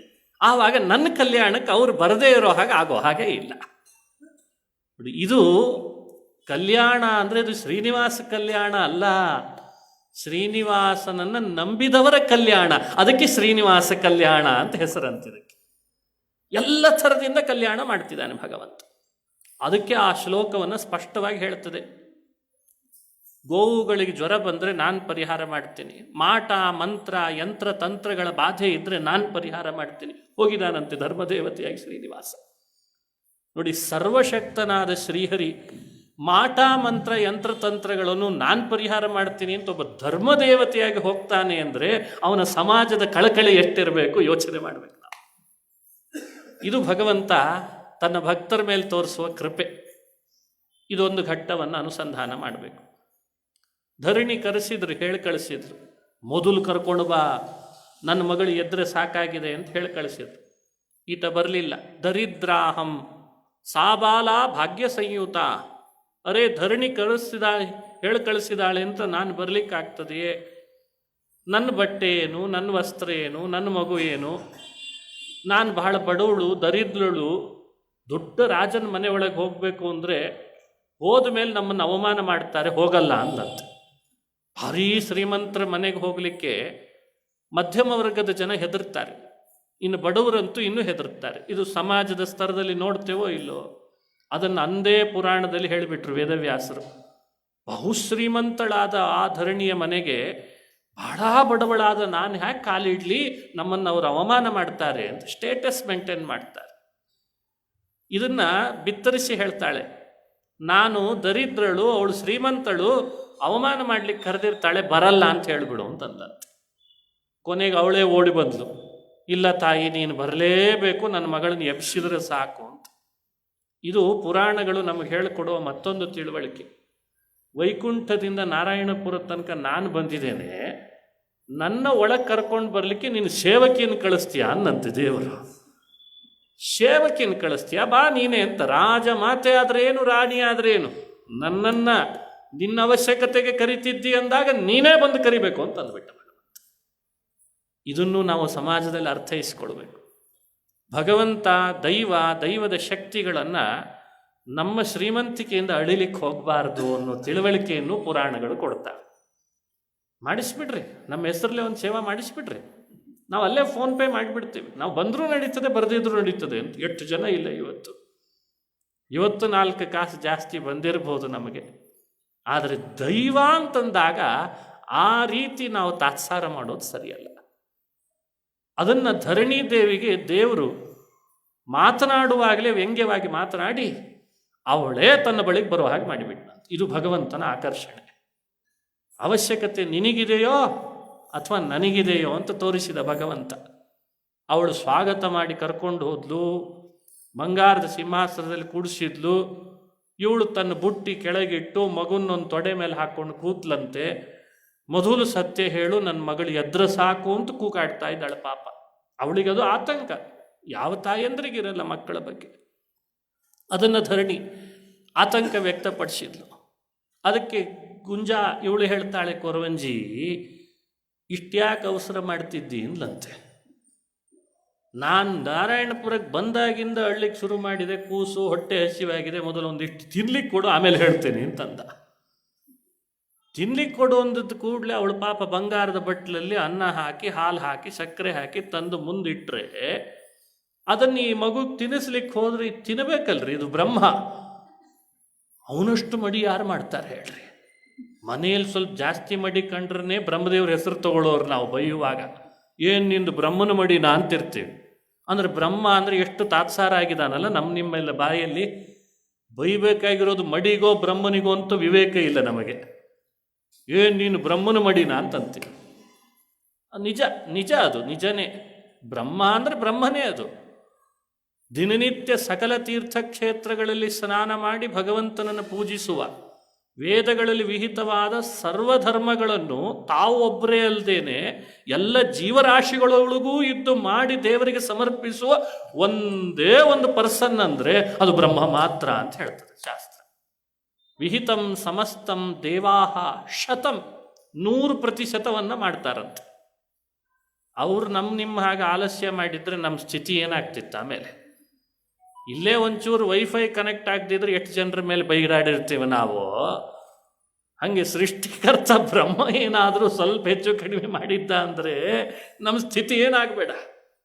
ಹಾಗಾಗಿ ಬಹಳ ಜವಾಬ್ದಾರಿಯುತ ಸ್ಥಾನದಲ್ಲಿ ನಿಲ್ಲಿಸಿದಾನೆ. ಅವರಷ್ಟು ಜವಾಬ್ದಾರಿ ನಿಭಾಯಿಸ್ತಾ ಇದ್ದಾರೆ ಇವತ್ತು ನಮ್ಮ ಮೇಲೆ. ಆ ಸ್ತರದ ಬ್ರಹ್ಮ ಈ ಮನುಷ್ಯರ ಮನೆಯಲ್ಲಿ ರಚಿಸಿದಂಥ ಈ ಹಾಲು ಸಕ್ಕರೆ ಅನ್ನಕ್ಕಾಗಿ ತಾನು ಅಳ್ತಿದ್ದೇನೆ ಅಂದ್ಕೊಂಡ್ರೆ ಅದಕ್ಕೆ ಊಟ ಮಾಡಿಸ್ತೇನೆ ಅಂದರೆ ಅದು ಬೇಡ ಅಂದ್ಬಿಡ್ತಂತ. ಅದು ಸತ್ಯ. ಒಂದರ್ಥದಲ್ಲಿ ಮಾನುಷ ಅನ್ನಂ ನಭುಕ್ತವಾನ್ ಅಂತ ಪುರಾಣದ ವಾಕ್ಯದ ಮರ್ಮ ತಿಳ್ಕೊಳ್ಬೇಕು. ನಿಮ್ಮೆಲ್ಲರ ಮನುಷ್ಯ ಅನ್ನ ದೇವತೆಗಳು ಸೇವಿಸೋದ್ರಿಂದ ಅವರ ಮನಸ್ಸಿನ ಮೇಲೆ ಪರಿಣಾಮ ಆಗ್ತದೆ. ಹಾಗಾಗಿ ಅವರು ಒಂದು ನಿಯಮ ಪಾಲನೆ ಮಾಡ್ತಾರೆ. ನಾವು ಇವರನ್ನು ಸ್ವೀಕರಿಸಿ ಬುದ್ಧಿ ಹಾಳು ಮಾಡ್ಕೊಳ್ಳೋಕ್ಕಿಂತ ಅವರನ್ನು ಅವರಿಗೆ, ನಮ್ಮನ್ನು ನಮಗೆ ಅಂತ ಅರ್ಥ. ಇದು ಆಹಾರ ಮನುಷ್ಯನ ಮೇಲೆ ಪರಿಣಾಮ 10% ಮಾಡ್ತದೆ ಅಂತ ಆಯುರ್ವೇದ ಹೇಳ್ತದೆ. ಹಾಗಾಗಿ ಮನುಷ್ಯನ ಮನಸ್ಸು ಇವತ್ತು ಬಹಳ ಕೆಡ್ತಿದೆ ಅಂದರೆ ಅದರ ಹಿನ್ನೆಲೆಯಲ್ಲಿ ಕಾರಣ ಯಾವುದು ಅಂತ ಹೇಳ್ತಾರೆ. ನಮ್ಮ ಆಹಾರವೂ ಒಂದು ಕಾರಣ, ಅದು ಒಂದೇ ಕಾರಣ ಅಂತ ಭಾವಿಸಬಾರ್ದು. ಹೀಗಾಗಿ ಮಾನುಷ ಅನ್ನಂ ನಭುಕ್ತವಾನ್ ಅಂತ ಪುರಾಣದ ವಾಕ್ಯ. ಇದನ್ನು ಅಪಾರ್ಥನೂ ಮಾಡ್ಕೊಳ್ಬಾರ್ದು. ಯಾಕಂದರೆ ಇತ್ತೀಚೆಗೆ ಒಟ್ಟಿಗೆ ಊಟ ಮಾಡಿದರೆ ಅಷ್ಟೇ ಸಮಾನತೆಯನ್ನು ಕುಬುದ್ಧಿಯವರು ಭಾಳ ಜನ ಆಗಿದ್ದಾರೆ. ಅಂಥವ್ರನ್ನ ತೃಪ್ತಿಪಡಿಸ್ಲಿಕ್ಕಾಗಲ್ಲ ಯಾರು ಕೂಡ. ಊಟವನ್ನು ಮಾಡಿಬಿಟ್ರೆ ಒಟ್ಟಿಗೆ ಇದ್ದ ಹಾಗೆ ಅಂತ ಲೆಕ್ಕ. ಸಮಾನತೆ ಅರ್ಥವೇ ಇಷ್ಟು ಸಂಕೋಚ ಮಾಡಿದರೆ ಸಂಗಚ್ಛಧ್ವಂ ಸಂವದಧ್ವಂ ಅನ್ನುವ ವೇದ ಮಂತ್ರಗಳೆಲ್ಲ ಏನು ಅರ್ಥ ಆಡಬೇಕು ಆಮೇಲೆ. ಹಾಗಾಗಿ ಬಹಳ ಸೂಕ್ಷ್ಮವಾಗಿ ಸಮಾಜದೊಳಗೆ ನಮ್ಮ ವ್ಯವಹಾರವನ್ನು ನಡೆಸಬೇಕು. ಧರ್ಮದ ರಕ್ಷಣೆಯೂ ಆಗಬೇಕು, ವ್ಯಕ್ತಿಗತ ಮನಸ್ಸನ್ನು ಪರಿಶುದ್ಧವೂ ಇಟ್ಟುಕೊಳ್ಬೇಕು, ಎಲ್ಲರ ಜೊತೆಗೆ ಒಂದಾಗೂ ಇರಬೇಕು. ಆ ನೀತಿ ನಿಯಮಗಳನ್ನು ಯಾವತ್ತೂ ಮೀರಿ ನಡಿಬೇಕು ಅಂತ ಅಭಿಪ್ರಾಯ ಅಲ್ಲ. ಬ್ರಹ್ಮ ಯಾವ ರಾಜನ ಮನೆ ಆದರೆ ಏನು ಅಂತ ಬೇಡ ಅಂತ ಬಿಟ್ಬಿಟ್ಟು. ವಿಚಿತ್ರ ಅಂದರೆ ಇದು ತಿನ್ನಲ್ಲ, ಮಡಿ ಜಾಸ್ತಿ, ನಾನೇ ತಿಂತೀನಿ, ಇದು ದೇವರೇ ತಿನ್ಬಿಟ್ಟ ಅಂತ ಪುರಾಣ ಹೇಳ್ತಾರೆ. ಇಷ್ಟು ತಿಂದದ್ದಲ್ಲದೆ ಮತ್ತೆ ಹೇಳಿದ್ದಂತೆ ಅಮ್ಮ ಊಟ ಮಾಡಿದರೆ ಮಗುಗೆ ಅಲ್ವೇ, ಇದು ಸಮಜಾಯಿಷಿ ಬೇರೆ ಹೇಳಿಬಿಟ್ಟ. ಹೌದು ಬಿಡು ಅನ್ಕೊಂಡ್ಲು ಪಾಪ ಧರಣಿ, ಅವಳಿಗೆ ಏನು ಗೊತ್ತಿದು ಬ್ರಹ್ಮ ಸೃಷ್ಟಿಕರ್ತ ಅಂತ. ಇದನ್ನು ಪುರಾಣ ನಮಗೆ ವಿವೇಕ ಕೊಡ್ತದೆ. ವಿಧಿ ನಿಷೇಧಕ್ಕೆ ಬಾಧ್ಯರು ಬ್ರಹ್ಮದೇವರಾಗ್ತಾರೆ, ಭಗವಂತ ವಿಧಿ ನಿಷೇಧಕ್ಕೆ ಬಾಧ್ಯನಲ್ಲ. ನಮಾಂ ಕರ್ಮಾಣಿ ಲಿಂಪಂತಿ ನಮೇ ಕರ್ಮಫಲೆ ಸ್ಪೃಹ. ಕರ್ಮಗಳ ಲೇಪ ವಿಧಿಬದ್ಧತೆ ನನಗಿಲ್ಲ ಅಂತ ಯಾವ ಅನ್ನ ಹಾಕಿದ್ರೂ ತಗೊಳ್ತೇನೆ, ಯಾವ ನೀರಿಟ್ಟರೂ ತಗೊಳ್ತೇನೆ, ಯಾವ ಹೂ ಏರಿಸಿದ್ರೂ ಸರಿ, ನನಗೆ ವಿಧಿ ನಿಷೇಧಗಳ ಬದ್ಧತೆ ಇಲ್ಲ, ಮಾಡೋರಿಗಿರ್ತದಷ್ಟೇ ಅನ್ನೋದನ್ನು ತೋರಿಸಿದ. ನೋಡಿ, ಒಂದೊಂದು ಹಂತವೂ ಪುರಾಣಗಳಲ್ಲಿ ಸಂದೇಶವಾಹಕವಾಗಿ ನಿಮಗೆ ಕಣ್ಣಿಗೆ ಬೀಳ್ತದೆ. ಶ್ರೀನಿವಾಸ ಸತ್ಯ ಹೇಳ್ತೇನೆ ಎಂದದ್ದಕ್ಕೆ ಅವಳು ಎಲ್ಲ ಮಾಡ್ತಿದ್ದಾಳೆ.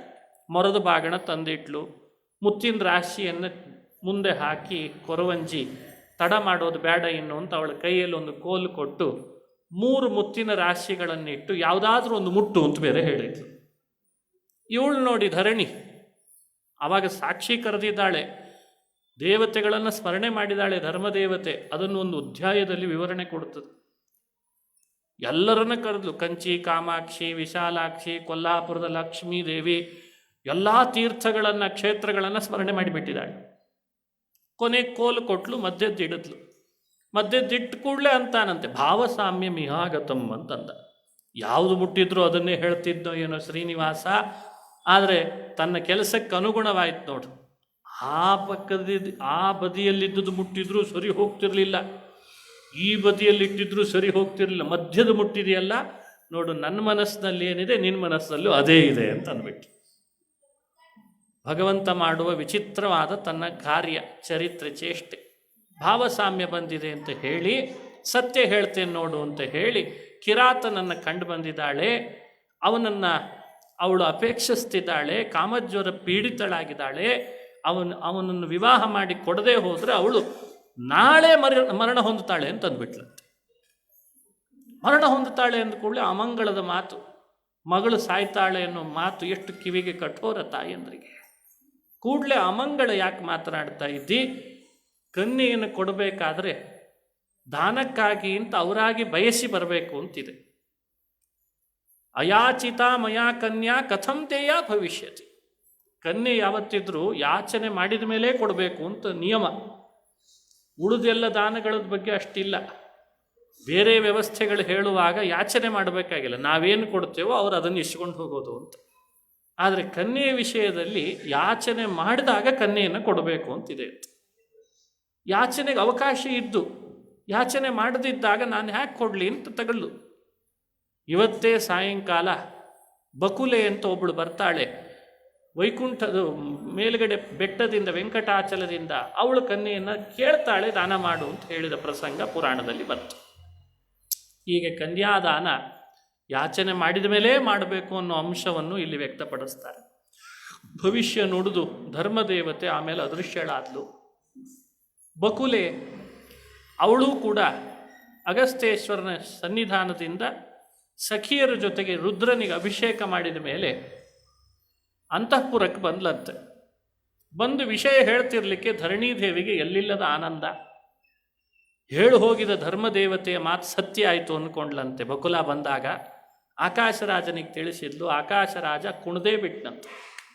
ಎಂಥ ಭಾಗ್ಯ ಬಂತು ನನಗೆ ಅಂತ ಬೃಹಸ್ಪತ್ಯಾಚಾರ್ಯನ ಬರಮಾಡಿಕೊಂಡು, ಶುಕಾಚಾರ್ಯನ ಬರಮಾಡಿಕೊಂಡು, ತೋಂಡಮಾನ, ವಸುದಾನ, ಶುಕಾಚಾರ್ಯರು, ಆಕಾಶರಾಜ, ಬಕುಳಾದೇವಿ, ಧರಣೀದೇವಿ, ಇನ್ನಿತರ ಆಕಾಶರಾಜ ಪಟ್ಟಣದ ಅಂದರೆ ನಾರಾಯಣಪುರದ ಪ್ರಜೆಗಳು ಎಲ್ಲರ ಸಮಕ್ಷಮದಲ್ಲಿ ಪುಣ್ಯಾಹವಾಚನವನ್ನು ಮಾಡಿ ಆಕಾಶರಾಜ ಪ್ರತಿಜ್ಞೆ ಮಾಡಿದ್ದಂತೆ, ನಾನು ಈ ಹಿರಿಯರ ಸಮಕ್ಷಮದಲ್ಲಿ ಅವರ ಮಾತಿನಂತೆ ಯೋನಿಕೂಟ, ನಾಡಿಕೂಟ, ಗೋತ್ರ ಎಲ್ಲವೂ ಕಲಿತು ಬಂದಿದೆ. ಆದ್ದರಿಂದ ಪದ್ಮಾವತಿ ಕನ್ಯೆಯನ್ನು ಶ್ರೀನಿವಾಸನಿಗೆ ದಾನ ಮಾಡಬೇಕು ಅಂತ ನಿಶ್ಚಯಿಸಿದ್ದೇನೆ ಅಂತ ಆಕಾಶರಾಜ ಪ್ರತಿಜ್ಞೆಗೈದ ಅನ್ನೋ ಒಂದು ಪ್ರಸಂಗ ಬರ್ತದೆ. ಇದನ್ನು ಹೇಗೆ ಅರ್ಥೈಸಿಕೊಳ್ಬೇಕು? ಇವತ್ತಿನ ದೃಷ್ಟಿಯಲ್ಲಿ ಬದಲಾವಣೆ ಆದದ್ದಕ್ಕೆ ಸ್ವಲ್ಪ ಹಳೆಯ ಪ್ರಸಂಗವನ್ನು ತಿಳಿಸುವ ಪ್ರಯತ್ನ. ಪ್ರತ್ಯೇಕ ನಿಶ್ಚಿತ ಅರ್ಥ ಅಂತ ಇರಲಿಲ್ಲ ಅಂತ ಕಂಡು ಬರ್ತದೆ. ಗುರು ಹಿರಿಯರೆಲ್ಲರೂ ಸೇರಿಸಿ ಈ ರೀತಿ ಈಗ ಮಾಡಿದ್ದೇನಿದೆ ಇದನ್ನೇ ನಿಶ್ಚಿತಾರ್ಥ ಅಂತ ಪ್ರಾಯ ಹಿಂದಿನವರು ಕರೀತಿದ್ದಾರೆ. ಯೋನಿಕೂಟ, ನಾಡಿಕೂಟಗಳನ್ನು ಸೇರಿಸಿ ನೋಡಬೇಕಾದದ್ದು ಪದ್ಧತಿ ಸ್ತ್ರೀ ಪುರುಷರಲ್ಲಿ. ಅದೇ ರೀತಿ ಗೋತ್ರ ಬಹಳ ಮುಖ್ಯವಾಗಿ ಕಲಿಬೇಕು ಅಂತ ತಿಳಿಸ್ತಾರೆ, ಅದನ್ನು ತಿಳಿಸಿದ್ದಾರೆ. ಈ ಹಿರಿಯರ ಗುರುಗಳ ಸಮಕ್ಷಮದಲ್ಲೇ ಇದೆಲ್ಲ ನಿಶ್ಚಯ ಮಾಡಬೇಕು. ಅದು ಏಳಿಗೆ ಕಾರಣ ಆಗ್ತದೆ ಅನ್ನೋದನ್ನು ಸ್ಪಷ್ಟವಾಗಿ ಪುರಾಣ ನಮಗೆ ಸಂದೇಶವಾಗಿ ಕೊಡ್ತು.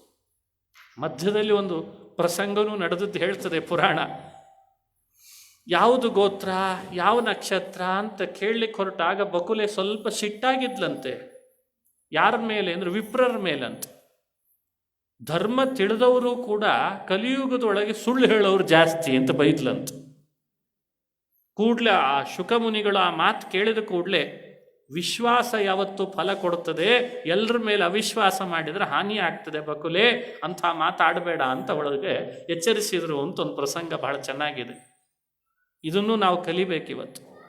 ನಮ್ದೇನಾಗಿದೆ ಈಗ, ನಾವು ಲೌಕಿಕದ ಸಾಗರದಲ್ಲಿ ಮುಳುಗಿದ್ದಕ್ಕೆ ಒಳಗಿರುವ ವಿಶ್ವಾಸ ಕಳ್ಕೊಳ್ತಾ ಇದ್ದೇವೆ. ಸಹಜವಾಗಿ ಮಾಡಬೇಕಾದ ವಿಶ್ವಾಸ.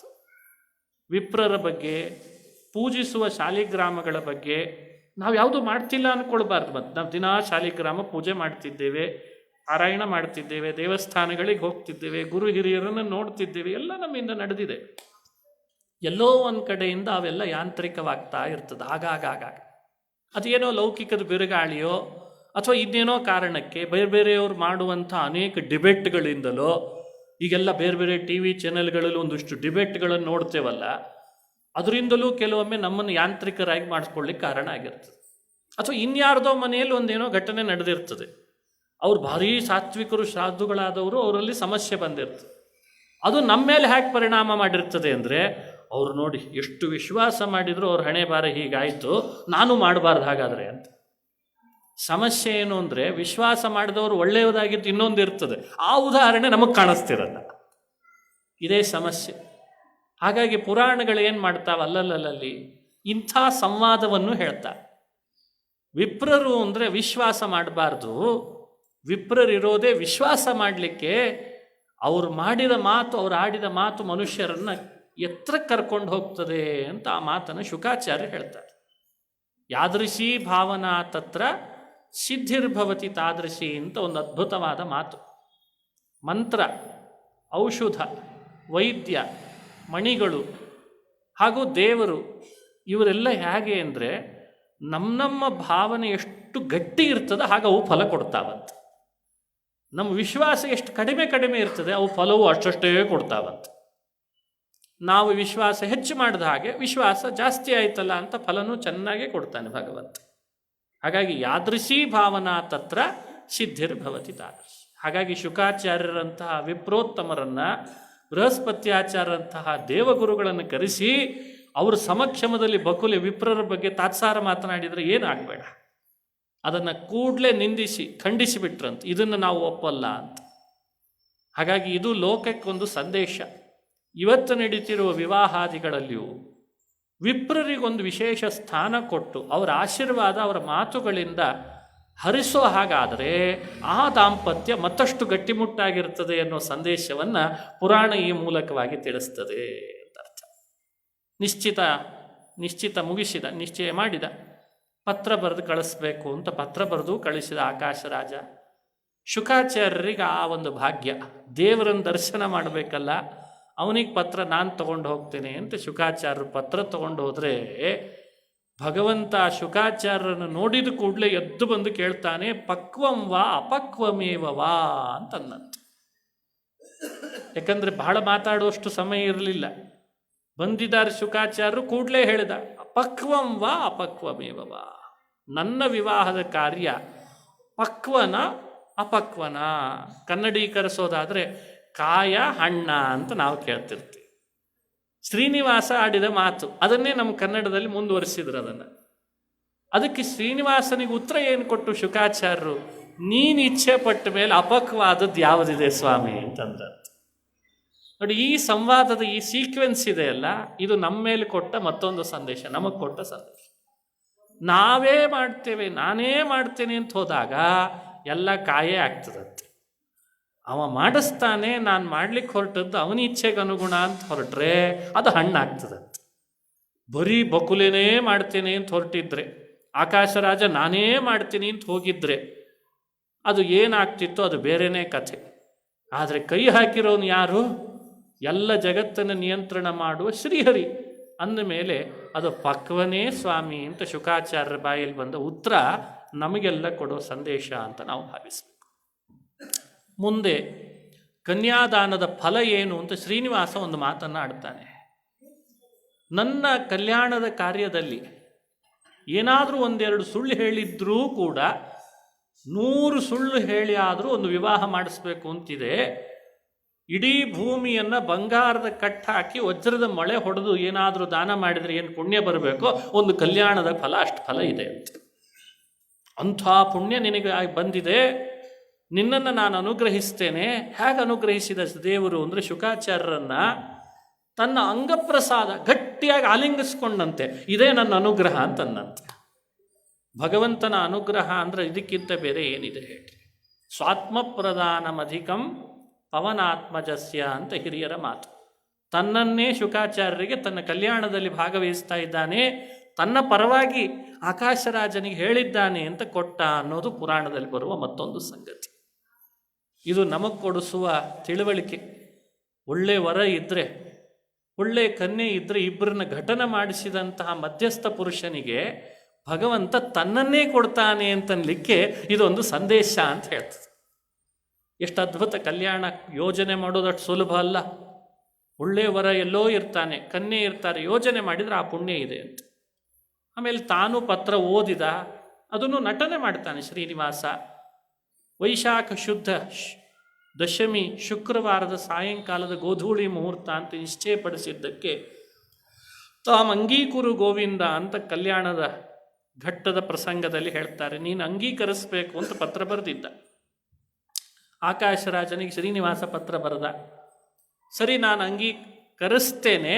ಶುಕ್ರವಾರದ ಸಾಯಾಹ್ನದಲ್ಲಿ ಬಂದು ಪತ್ರ ಬರೆದದ್ದು ಚೈತ್ರ ಮಾಸದ ಶುಕ್ಲ ಪಕ್ಷದ ತ್ರಯೋದಶಿ, ಕಲ್ಯಾಣ ಆದದ್ದು ವೈಶಾಖ ಮಾಸದ ಶುಕ್ಲ ಪಕ್ಷದ ದಶಮಿ. ಎಷ್ಟು ಗ್ಯಾಪ್ ಇದೆ ಅನ್ನೋದನ್ನು ಕೂಡ ಪುರಾಣ ಮುಚ್ಚಿಡಲಿಲ್ಲ, ಸತ್ಯವನ್ನೇ ಹೇಳ್ಬಿಡ್ತು. ಇಷ್ಟೇ ಗ್ಯಾಪ್ ಅಂತ ಅಂದರೆ ಅದರ ಹಿಂದಿನ ದಿನ ನಿಶ್ಚಿತಾರ್ಥ. ನಿಶ್ಚಿತಾರ್ಥ ಎಷ್ಟು ದಿವಸ, ಪತ್ರ ಯಾವಾಗ ಬರೆದಿದ್ದಾನೆ, ಶ್ರೀನಿವಾಸನ ಕೈಗೆ ಸೇರಿತು. ಆಮೇಲೆ ಶ್ರೀನಿವಾಸನು ಪತ್ರ ಬರೆದು ಕಳಿಸಿದ. ಇಷ್ಟು ಘಟನೆಯನ್ನು ಪುರಾಣ ನಮಗೆ ಉಲ್ಲೇಖ ಮಾಡಿ ತೋರಿಸ್ತದೆ. ಇದೆಲ್ಲ ಒಂದೊಂದು ಮುಂದೆ ಕಲಿಯುಗದಲ್ಲಿ ಆಗುವ ಕಲ್ಯಾಣಗಳಿಗೆ ಮಾರ್ಗದರ್ಶಕ ಅಂತ ಭಾವಿಸಬೇಕು ಅಂತ ಹಿರಿಯರು ಹೇಳ್ತಾರೆ. ಆಮೇಲೆ ಕಲ್ಯಾಣಕ್ಕೆ ಭಗವಂತ ಸಿದ್ಧನಾಗಬೇಕಾದ್ರೆ ಬಕುಲೆ ಬಂದ ಮೇಲೆ ತಕರಾರು ತೆಗೆದ, ಮತ್ತೆ ಅಳ್ಳಿಕ್ಕೆ ಪ್ರಾರಂಭ ಮಾಡಿದ. ಭಾಳ ಸಲಿ ಹೊತ್ತಿದ್ದಾನ್ರಿ ಶ್ರೀನಿವಾಸ ಕಲ್ಯಾಣದಲ್ಲಿ ದೇವರು. ನಾವು ಕಲ್ಯಾಣ ಅಂದರೆ ಹೆಣ್ಣು ಕಡೆಯವರು ಅಳೋದನ್ನು ಕೇಳ್ತಿರ್ತೇವಲ್ಲ, ಶ್ರೀನಿವಾಸ ಕಲ್ಯಾಣದಲ್ಲಿ ನಾನು ಹುಡುಕಿ ನೋಡಿದೆ. ಸರಿಸುಮಾರು ಭಗವಂತ 4 ಸಲ ಹತ್ತಿದ. ಪುರಾಣದಲ್ಲಿ 4 ಸಲ ಅಳಿಸ್ತಾನೆ ದೇವರು. ಒಂದು ಆ ಕಡೆ ಕಲ್ಲು ಹೊಡೆದ್ಲಲ್ಲ ಅಂತ ಅತ್ತ, ಕಲ್ಲು ಹೊಡೆಸ್ಕೊಂಡು ಬಂದ ಮಲ್ಕೊಂಡ ಅಂತ ಅತ್ತನಲ್ಲ, ಅವಳೇ ಬೇಕು ಅಂತ ಅತ್ತ. ಸರಿ, ಆಮೇಲೆ ಈಗ ಮತ್ತೊಂದು ಸಲ ಅಳ್ತಾನೆ. ಈಗ ಬರ್ತದೆ. ಯಾಕೆ ಅಂತ ಕಾರಣ ಹೇಳ್ತಾರೆ. ಇನ್ನು ಮುಂದೊಂದು ಘಟ್ಟ ಬರ್ತದೆ. ಎಲ್ಲ ಸಿದ್ಧಪಡಿಸಿದ್ದಾರೆ, ಬಾರೋ ಶ್ರೀನಿವಾಸ ದೇವತಾ ಸಮಾರಾಧನೆಗೆ ಅಂದರೆ ಎಣ್ಣೆ ಹಚ್ಚವಳಿಲ್ಲ ಲಕ್ಷ್ಮಿ ಅಂತ ಅತ್ತ. ಅದೊಂದು 3ನೇದ್ದು. ಕೊನೆಗೆ ಕನ್ಯೆ ಒಪ್ಪಿಸ್ಲಿಕ್ಕೆ ಅಂತ ಆಕಾಶರಾಜನ ಕಡೆಯವರೆಲ್ಲ ನಿಂತುಕೊಂಡು ಅಳುತ್ತಿರ್ತಾರೆ, ಇವನು ಹೊತ್ಬಿಟ್ಟ. ಅಂತೂ 8 ಸಲ ಆಯ್ತು. ಹಾಗಾದ್ರೆ ಇಡೀ ಶ್ರೀನಿವಾಸ ಕಲ್ಯಾಣ ನೋಡಿದರೆ 4 ಸಲ ಹತ್ತಿದಾನೆ ಮಾರಾಯ. ಯೋಚಿಸ್ರಿ, ಕಲ್ಯಾಣ ಎಷ್ಟು ನಗು ಬರ್ತದೋ ಅಷ್ಟೇ ಆಮೇಲೆ ಅಳುನೂ ಬರ್ತದೆ ಮೊದಲೇ ತೋರಿಸಿಬಿಟ್ಟ ದೇವರು. ಮದುವೆಯಲ್ಲಿ ನಗುನೂ ಇದೆ, ಮದುವೆಯಲ್ಲಿ ಅಳುನೂ ಇದೆ. ಈ ಅಳು ನಗುಗಳ ಸಮಾವೇಶವನ್ನು ನಾವು ಅನುಭವಿಸಬೇಕಿದೆ ಅನ್ನೋದನ್ನು ದೇವರು ತೋರಿಸಿದ್ದಾನೆ. ಸರ್ವಶಕ್ತನಾದ ಸರ್ವೇಶ್ವರನಾದ ಶ್ರೀನಿವಾಸನೇ ಹೀಗೆ ಮಾಡಿಬಿಟ್ನಂತೆ. ಯಾಕೆ ಬೇಡ ಅಂತ ಕೇಳ್ತಾಳೆ. ನೋತ್ಸವೇ ವಿದ್ಯತೆ ಮತಿಹಿ ಅಬಂಧುತ್ವಾತ್ ಮಮ ಸಬಂಧುತ್ವಾತ್ ಸಹ. ಅವನು ಸಬಂಧು, ನಾನು ಅಬಂಧು. ಯಯೋರೇವ ಸಮಂ ವಿತ್ತಂ ಯಯೋರೇವ ಸಮಂ ಕುಲಂ. ಕಲ್ಯಾಣ ಯಾರಿಬ್ಬರ ಮಧ್ಯದಲ್ಲಿ ಆಗಬೇಕು? ವಿತ್ತ ಸಾಮ್ಯ ಇರಬೇಕಂತ ವಧೂವರರಲ್ಲಿ, ಕುಲ ಸಾಮ್ಯ ಇರಬೇಕು. ವಿತ್ತ ಕುಲ ಸಾಮ್ಯ ಇಲ್ಲದೆ ಇದ್ದರೆ ಅವರಿಬ್ಬರಲ್ಲಿ ಕಲ್ಯಾಣ ಘಟನೆ ಮಾಡೋದು ಸರಿಯಲ್ಲ. ವಿವಾದಶ್ಚ ವಿವಾಹಶ್ಚ ತಯೋರೇವ ಹಿ ಶೋಭತೆ ಅಂತ ಶ್ರೀನಿವಾಸ ತಕರಾರು ತೆಗೆದ. ವಿವಾಹ ಆಗಲಿ ವಿವಾದ ಆಗಲಿ ಅವರಿಬ್ಬರ ಮಧ್ಯದಲ್ಲಿ ನಡೆದರೆ ಚಂದ. ಯಯೋರೇವ ಸಮಂ ವಿತ್ತಂ ಯಯೋರೇವ ಸಮಂ ಕುಲಂ ಅಂತಂದಂತೆ. ನಾನು ಬಂಧುಗಳಿಲ್ದವ, ಮೇಲಾಗಿ ಹಣವೂ ಇಲ್ಲದವ, ಶ್ರೀಮಂತನೇನಲ್ಲ, ಬಡವ. ಆಕಾಶರಾಜನಿಗೆ ಎಷ್ಟು ಸಂಪತ್ತಿದೆ, ಎಷ್ಟು ಬಂಧುಗಳಿದ್ದಾರೆ, ನಾಳೆ ಎಷ್ಟು ದೊಡ್ಡ ಭವನವನ್ನು ಹಿಡಿದಿರ್ತಾನೆ, ಕಲ್ಯಾಣ ಮಾಡ್ತಾ ಇದ್ದೇನೆ ಮಗಳದ್ದು ಅಂತ. ನಾನು ನೀನು ಇಬ್ಬರೇ ಹೋಗೋದಾ? ಅಲ್ಲಿ ಫೋಟೋ ತೆಗಿಯೋರು ಯಾರು ತೆಗಿಬೇಕು? ಅವರೆಲ್ಲ ಬಂದಿರ್ತಾರೆ, ದೊಡ್ಡ ಭವನ ಹಿಡಿದಿರ್ತಾನೆ. ಇಲ್ಲಿ ಯಾವ ದೊಡ್ಡ ಭವನ ಯಾವುದು? ಇಲ್ಲೆಲ್ಲ ಎಷ್ಟೆಷ್ಟು ಈಗೆಲ್ಲ ರೇ ಎಷ್ಟು ಆ ಭವನಕ್ಕೆ ಬಾಡಿಗೆ, ಅಂಥ ಭವನ ಅವನಿಗೆ ಮಾಡಿರ್ತಾನೆ. ಅಲ್ಲೆಲ್ಲ ನಿಂತ್ಕೊಂಡಿರ್ತಾರೆ. ಆಕಾಶರಾಜ ಏನೋ ಸುಮ್ಮನಿರ್ಬೋದು, ಇದೇನೋ ದೈವ ಅಂತ. ಆದರೆ ಆಕಾಶರಾಜನ ಪರಿವಾರದವ್ರು ತಕರಾರು ತೆಗೆದೇ ಇರ್ತಾರ, ಬೈಲಿಕ್ಕೆ ಶುರು ಮಾಡ್ತಾರೆ. ಏನು ಹುಚ್ಚಿಗೆ ಹಿಡಿದಿತ್ತೇನೋ ಆಕಾಶರಾಜ? ಸ್ವಲ್ಪ ತಡ ಆದರೂ ಪರವಾಗಿಲ್ಲ, ಚಲೋ ವರ ಸಿಕ್ತಿತ್ತು ನಿನಗೆ, ಮ್ಯಾಟ್ರಿಮೋನಿಯಾದಲ್ಲಿ ಹೋಗಿದ್ರೆ. ಯಾರೋ ಹೇಳಿದ್ರು ಅಂಥೇಳಿ ಹೋಗಿ ಹೋಗಿ ಕಾಡು ಪುರುಷರನ್ನು ಕರ್ಕೊಂಡು ಬಂದುಬಿಟ್ಟು, ಬಂಧುಗಳೇ ಇಲ್ಲದವ, ನಾಳೆ ಬಕುಲೆ ಎಷ್ಟು ದುಃಖ ಪಡಬೇಡ, ಅವ್ರ ಮನೆಗೆ ಹೋಗಿ, ಬುದ್ಧಿ ಇಲ್ಲ ನಿನಗೆ ಅಂತ ಬೈಲಿಕ್ಕೆ ಶುರು ಮಾಡ್ತಾರೆ. ಮತ್ತು ಹಣ ಇದೇನೋ ಇಲ್ಲೋ, ದುಡಿತಾನೋ ಇಲ್ಲೋ, ಈಗೆಲ್ಲ ಕನ್ಯೆ ಕಡೆಯವ್ರದ್ದು ಸಮಸ್ಯೆ ಅದು ಇರ್ತದೆ. ನನಗಿಂತ ಚೆನ್ನಾಗಿ ನಿಮಗೂ ಗೊತ್ತಿರ್ತದೆ. ಅದು ಏನು ಮಾಡಿದರೂ ಸಮಾಧಾನ. ಎಲ್ಲಿ ಕೆಲಸ ಎಲ್ಲೋ ಮಾಡ್ತಾನೆ, ಇವರೇ ಶುರು ಮಾಡ್ತಾರೆ. ಒಳ್ಳೆ ಕೆಲಸನೇ ಮಾಡ್ತಿರ್ತಾನೆ, ವರ ಎಲ್ಲೋ ಮಾಡ್ತಾನೆ, ಏನು ಕಾರಣ ಇಲ್ಲ. ನಮಗೆ ಹೇಳಿದೆ ಅವನು ಕನ್ಯಾದಾನ ಮಾಡಿದ, ಅಷ್ಟೇ ಕಾರಣ, ಬೇರೆ ಏನಿಲ್ಲ. ಅಷ್ಟಕ್ಕೆ ಶುರು ಮಾಡಿರ್ತಾರೆ. ಹಾಗೆ ಆಕಾಶರಾಜನ ಕನ್ಯೆ ಅವನ ಕಡೆಯವರು ಬಂಧುಗಳೆಲ್ಲ ಸೇರಿ, ಬಂಧುಗಳಿರಲಿಲ್ಲ, ಒಬ್ಬರೇ ಬಂದಿದ್ದ. ಆ ಹಣ್ಣಣ್ಣು ಮುದುಕಿ ಒಂದು ಬಕುಲಾದೇವಿ ಬಂದಿತ್ತು. ಅದು ಏನು ಮಾಡ್ತದೋ ಏನೋ ಪಾಪ ನಮ್ಮ ಹುಡುಗಿನ ಹಿಂಗೆ ಶುರು ಮಾಡಿದರೆ ಏನು ಮಾಡಬೇಕು? ಅದಕ್ಕೆ ಯೋಚಿಸಬೇಕಾಗಿದೆ. ನೀನು ನಾನು ಇಬ್ಬರೇ ಹೋಗಿ ಕಲ್ಯಾಣ ಮಾಡ್ಕೊಂಡು ಬರೋದ್ರಲ್ಲಿ ಅರ್ಥ ಇಲ್ಲ. ನೀನೇನೋ ತುಂಬ ಅವಸರ ಮಾಡಿ ಹೋಗಿ ಹೇಳಿ ಬಂದುಬಿಟ್ಟಿದ್ದಿ, ಬೇಡ ಅಂತ ಹೇಳ್ಬಿಡು. ನೋತ್ಸವೇ ವಿದ್ಯತೆ, ನನಗೆ ಮದುವೆ ಬೇಡ. ಆಕಾಶರಾಜ ಎಷ್ಟು ವ್ಯವಸ್ಥೆ ಮಾಡಿಕೊಂಡಿರ್ತಾನೆ. ಹೀಗೆಲ್ಲ ಹೇಳಿದಾಗ ಬಕುಲೆ ತಕ್ಷಣಕ್ಕೆ, ಯಾಕೆ ಶ್ರೀನಿವಾಸ ನನ್ನ ಪರೀಕ್ಷೆ ಮಾಡ್ತೀನಿಲ್ಲಂತೆ? ನಿನ್ನ ಬಂಧುಗಳು ಕಡಿಮೆನೆ, ನಿನ್ನ ಪರಿವಾರ ಕಡಿಮೆನೆ, ಯಾರು ನಂಬುತ್ತಾರೆ ಇದನ್ನು? ನಿನ್ನಂಥವನು ಸುಳ್ಳು ಹೇಳಬಾರ್ದು, ಕರೆಸ ಆ ದೇವಲೋಕದ ನಿನ್ನ ಬಂಧುಗಳನ್ನು. ಅದೇ ನೀನು ಹೇಳಲಿ ಅಂತ ಸುಮ್ಮನಿದ್ದೆ ಅನ್ನಂತ. ಮತ್ತೆ ಕೆಲವೊಮ್ಮೆ ಮನೆಯಲ್ಲಿ ಹಿರಿಯರು ಇರ್ತಾರಲ್ಲ, ಅವ್ರ ಬಾಯಲ್ಲಿ ಹೇಳಿಸ್ಬೇಕಾದ್ರೆ ಇಷ್ಟು ನಾಟಕ ಮಾಡಬೇಕಾಗ್ತದೆ. ಅವಳ ಬಾಯಲ್ಲಿ ಬರೆಸ್ಬೇಕಿತ್ತು. ಅದಕ್ಕೆ ಅವಳಾಗಿ ಹೇಳಿದ್ಲಂತೆ, ಇಲ್ಲ ಶ್ರೀನಿವಾಸ ಹಾಗನಬೇಡ, ನೀನು ಪರಿವಾರ ಕರೆಸು. ಅದೇ ನೀನು ಹೇಳಿ ಸುಮ್ಮನೆ ಇದ್ದೆ, ಈಗಲೇ ಕರಿತೇನೆ. ಗರುಡನ ಕರೆದೇ ಬಿಟ್ಟ, ತಡನೇ ಮಾಡಲಿಲ್ಲ. ಗರುಡನ ಕರೆದು ತಾನು ಪತ್ರ ಬರೆದು ಬ್ರಹ್ಮನಿಗೆ ಹೇಳಿ ಕಳಿಸಿ, ಬ್ರಹ್ಮದೇವರ ಮೂಲಕ ಎಲ್ಲ ದೇವತೆಗಳಿಗೂ ಆಹ್ವಾನ ಕೊಡಿಸಿ ಕೆಳಗೆ ಬರಲಿಕ್ಕೆ ಅಂತ ವ್ಯವಸ್ಥೆ ಮಾಡಿದ ಅಂತ ಪುರಾಣ ಹೇಳ್ತದೆ. ಇದು ಕಲ್ಯಾಣ ಘಟ್ಟದಲ್ಲಿ ಮತ್ತೊಂದು ಸನ್ನಿವೇಶ ನಮಗೆ ಕೊಡುವ ತಿಳುವಳಿಕೆ ಏನು ಅಂದರೆ, ನಾವು ಮಾಡುವ ಕಲ್ಯಾಣಗಳು ಬಂಧು ಸಹಿತವಾಗಿ ಮಾಡಲಿ ಅನ್ನೋ ಸಂದೇಶವನ್ನು ಪುರಾಣ ಹೇಳ್ತದೆ. ಎಲ್ಲ ಬಂಧುಗಳು ಬರಲಿ ಎಂದ ಭಗವಂತ. ಆ ಬ್ರಹ್ಮದೇವರ ಪತ್ರ ಹೋಯಿತು, ಎಲ್ಲ ದೇವತೆಗಳನ್ನು ಕರೆಸಿದ್ದಾರೆ, ಪತ್ರ ಕಳಿಸಿದ್ದಾನೆ ಶ್ರೀನಿವಾಸ. ಕಲ್ಯಾಣ ಕಾರ್ಯ ನಡೀತಾ ಇದೆ, ವಿವಾಹ ಮಹೋತ್ಸವ, ಎಲ್ಲರೂ ಅಲಂಕೃತರಾಗಿ ಬರಬೇಕು ಅಂತ ಹೇಳಿದ್ದಾನೆ ಅಂತಂದ್ರು. ಎಲ್ಲ ದೇವತೆಗಳು ಅವತ್ತಿನ ದಿವಸನೇ ಒಂದು ಪ್ರತಿಭಟನೆಗೆ ಇಳಿದಿದ್ರಂತೆ. ಇದು ವಿಚಿತ್ರ. ಆಗಾಗ ಪ್ರತಿಭಟನೆ ನಡೀತಿರ್ತದಲ್ವ, ಬಂದ್ ವ್ಯವಸ್ಥೆ, ಎಲ್ಲ ಕಡೆ ಸ್ಟ್ರೈಕ್ ಮಾಡ್ತೀವಿ ಅಂತ. ಯಾಕೆ ಅಂತ ಪುರಾಣ ಈ ವಿಷಯವನ್ನು ಮುಚ್ಚಿಡಲಿಲ್ಲ ನೋಡ್ರಿ. ದೇವಲೋಕದಲ್ಲಿಯೂ ಸಂಬಳ ಕೊಟ್ಟಿರಲಿಲ್ಲಂತೆ. ಹಾಂ, ಕೇಳಿದ್ರೆ ಯಾವುದಾದ್ರೂ ಬೇರೆ ಪುರಾಣದಲ್ಲಿ? ಇಲ್ಲಿದೆ ಅದು ನೋಡು. ವಾರ್ಷಿಕಂ ದೇಹಿಮೆ ಬ್ರಹ್ಮನ್. ಹೇ ಬ್ರಹ್ಮ, ಸಂಬಳನೇ ಕೊಟ್ಟಿಲ್ಲ, ನೀನು ಮದುವೆ ಕರ್ಕೊಂಡು ಹೋಗ್ತೀಯ, ಸಂಬಳ ಕೊಡು ಆಮೇಲೆ ಬರ್ತೇವೆ ಅಂದ್ರಂತೆ. ಸಹಜ ತಿಳುವಳಿಕೆ. ದೇವಲೋಕದಲ್ಲಿ ಒಂದು ಸ್ಯಾಲ್ರಿ ವ್ಯವಸ್ಥೆ ಇದೆ ಅನ್ನೋದು ಇಲ್ಲೇ ಪುರಾಣದಲ್ಲಿ ನೀವು ನೋಡ್ಬೋದು. ಕೂಡಲೇ ಸ್ಯಾಂಕ್ಷನ್ ಮಾಡಿದ್ದಂತೆ, ಯಾರಿಗೂ ಕೊರತೆ ಆಗಬಾರ್ದು, ಮುಂದೆ ವಿವಾಹಕ್ಕೆ ಹೋಗ್ಬೇಕಾದ್ರೆ ಬಟ್ಟೆ ಖರೀದಿ ಮಾಡಬೇಕಾಗ್ತದೆ ಅಂತ. ಅದಕ್ಕೆ ಸಂಬಳದ ವ್ಯವಸ್ಥೆ. ಅದು ಎಲ್ಲರೂ ಹೊಸ ಹೊಸ ಬಟ್ಟೆ ತೊಗೊಂಡೇ ಹೋಗಬೇಕಲ್ಲ ಅಂತ. ಎಷ್ಟು ಚೆನ್ನಾಗಿ ಪುರಾಣ ನಮ್ಮ ಕಣ್ಣಿಗೆ ಕಟ್ಟು ಹಾಗೆ ವರ್ಣನೆ ಮಾಡ್ತದೆ, ಗಮನಿಸಲಿ. ಹಾಗಾಗಿ ಎಲ್ಲ ವಾರ್ಷಿಕಂ ದೇಹಿ ಅಂದರೆ ವಾರ್ಷಿಕದ ವ್ಯವಸ್ಥೆ ಮಾಡಿದ, ವಾರ್ಷಿಕ ವೇತನವನ್ನು 1 ವರ್ಷದ ವ್ಯವಸ್ಥೆ ಮಾಡಿದ ಮೇಲೆ ಮುಂದೆ ಅಕೌಂಟ್ಸ್ ಎಲ್ಲ ನೋಡ್ಕೊಳ್ಳೋರು ಬೇರೆ ಇದ್ದಾರಲ್ಲೆಲ್ಲ. ಅದನ್ನು ಕೊಟ್ಟ ಮೇಲೆ ಎಲ್ಲರೂ ತಯಾರಾದರು. ಸತ್ಯಲೋಕದಿಂದ ಜನೋಲೋಕ, ಜನೋಲೋಕದಿಂದ ತಪೋಲೋಕ, ಹೀಗೆ ದೊಡ್ಡ ಮೆರವಣಿಗೆನೇ ಬಂತಂತೆ. ಬ್ರಹ್ಮಪತ್ನಿ ಸರಸ್ವತಿ ತಾನು ಹಂಸವಾಹನನಾಗಿ ತನ್ನ ಪರಿವಾರ ಕರ್ಕೊಂಡು ಹೊರಟ, ವಾಯುಪತ್ನಿ ಭಾರತಿ ಏಣವಾಹನರಾಗಿ ತಮ್ಮ ಪರಿವಾರ ಕರ್ಕೊಂಡು, ನಂದಿ ವಾಹನರಾಗಿ ರುದ್ರದೇವರು ಪಾರ್ವತಿಯನ್ನು ಕರ್ಕೊಂಡು, ಮೊಸಳೆಯನ್ನು ವಾಹನ ಮಾಡಿಕೊಂಡು ವರುಣದೇವರು ಗಂಗೆಯನ್ನು ಕರ್ಕೊಂಡು, ಶಚೀಪತಿಯಾದ ಇಂದ್ರ ತನ್ನ ವಾಹನ ಐರಾವತ ತಗೊಂಡು, ಏನು ಅದ್ಭುತವಾದ ಸಂಭ್ರಮ, ಊಹಿಸ್ಲಿಕ್ಕೆ ಸಾಧ್ಯ ಇಲ್ಲ. ದೇವಲೋಕನೇ ಕೆಳಗಿಳಿದು ಬಿಡ್ತಂತೆ. ಸಪತ್ನೀಕರಾಗಿ, ಸಪರಿವಾರರಾಗಿ, ಸವಾಹನರಾಗಿ ದೇವತೆಗಳು ಭೂಮಿಗೆ ಇಳಿದು ಬರ್ತಾ ಇದ್ದಾರೆ. ವಿವಾಹೋತ್ಸವ ವಿವಾಹೋತ್ಸವ ಅಂತ ಬಂದರು. ಎಂಥ ಸಂಭ್ರಮ. ಬ್ರಹ್ಮದೇವರು ತುಂಬುರು ತೀರ್ಥಕ್ಕೆ ಬಂದು ಸ್ನಾನ ಮಾಡಿ, ತುಂಬುರು ತೀರ್ಥದ ಹತ್ತಿರ ಇದ್ದಾರೆ ಅಂತ ವಿಷಯ ಬಂದ ಕೂಡಲೇ ಶ್ರೀನಿವಾಸನೇ ಧಾವಿಸಿ ಮೇಲೆ ಹೋದಂತೆ. ಇವತ್ತಿನ ವಲ್ಮೀಕ ದೇವಸ್ಥಾನದಿಂದ ಮೇಲ್ಭಾಗದಲ್ಲಿ ತುಂಬುರು ತೀರ್ಥ, ಅಲ್ಲಿಗೆ ತಾನೇ ಹೋದ. ಬ್ರಹ್ಮನನ್ನು ಗಟ್ಟಿ ಆಲಿಂಗಿಸಿಕೊಂಡು ಕುಸಿದು ಬಿದ್ದ. ಎಷ್ಟು ದಿನ ಆಗಿತ್ತೋ ಏನೋ ಬ್ರಹ್ಮ ನಿನ್ನ ನೋಡಿ ಅಂತನ್ನಂತೆ. ಬ್ರಹ್ಮದೇವರು ಅಲ್ಲಿಗೆ ತಣ್ಣಗಾಗಿದ್ರು. ಯಾಕೆ ಬೇಕು ಸ್ವಾಮಿ ಈ ಮೋಹನ ಅಂತಂದ್ರಂತೆ. ಇನ್ನೂ ಬಿಡಲ್ಲಲ್ಲ ಈ ಮೋಹನ. ಅಲ್ಲ, ನೀನೇ ಹೇಳಿದ್ದೆಲ್ಲ ಅಂತ ಮದುವೆ ಮಾಡ್ಕೊಳ್ಳಿಕ್ಕೆ ಬಂದೆ ಅನ್ನಂತೆ. ನಿನಗೆ ಹೇಳಿ ಬರಲಿಕ್ಕೆ ಅವಕಾಶ ಇರಲಿಲ್ಲ, ಭೃಗು ಬಂದು ಒದ್ದು ಬಿಟ್ಟ.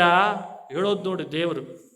ಆ ಭೃಗು ಋಷಿ ಬಂದು ಕಾಲಿನಿಂದ ಒದ್ದ. ಲಕ್ಷ್ಮಿ ಬೇರೆ ಬಿಟ್ಟೋದ್ಲು. ನನಗೆ ಹೇಳೋಷ್ಟು ಸಮಯ ಆಗಲಿಲ್ಲ, ಬಂದುಬಿಟ್ಟಿದ್ದೇನೆ, ವೈಕುಂಠ ಎಲ್ಲ ಸರಿ ಇದೆನಾ ಅಂತ ಕೇಳಿದ್ದಂತೆ. ಹೀಗೂ ನಾಟಕ ಮಾಡ್ತಾನೆ ಶ್ರೀನಿವಾಸ. ಆ ನಾಟಕಕ್ಕೆ ಬ್ರಹ್ಮದೇವರೇ ಅಂತಾರೆ, ಸ್ವಾಮಿ ನಿನ್ನ ಈ ಲೀಲೆಯನ್ನು, ನಿನ್ನ ಈ ಮೋಹನದ ಮಹಿಮೆಯನ್ನು ನಾವು ತಿಳಿಲಾರೆವು. ಮುಹ್ಯಂತಿಯಂ ಸೂರಯ. ನೋಡಿ, ಜ್ಞಾನಿಯಾಗಿ ಭಗವಂತನ ಮುಂದೆ ನಿಂತರೆ ಪರೀಕ್ಷೆ ಮಾಡೋದನ್ನೇನು ಬಿಡಲ್ಲ ಭಗವಂತ ಅನ್ಲಿಕ್ಕೆ ಈ ದೃಶ್ಯಗಳನ್ನು ಪುರಾಣಗಳು ಹೇಳ್ತಾವೆ. ಇಷ್ಟಾದ ಮೇಲೆ ದೇವತಾ ಸಮಾರಾಧನೆ ಆಗಬೇಕು ಅಂತ ದೇವತೆಗಳ ಸಮಕ್ಷಮದಲ್ಲಿ ಬ್ರಹ್ಮದೇವರು ಎಲ್ಲರ ಮುಂದೆ ಹೇಳಿದ್ರಂತೆ, ಸ್ವಾಮಿ ಅಷ್ಟಕ ಪೂಜೆ ಆಗಬೇಕು, ದೇವತಾ ಸಮಾರಾಧನೆ ಆಗಲೇಬೇಕು.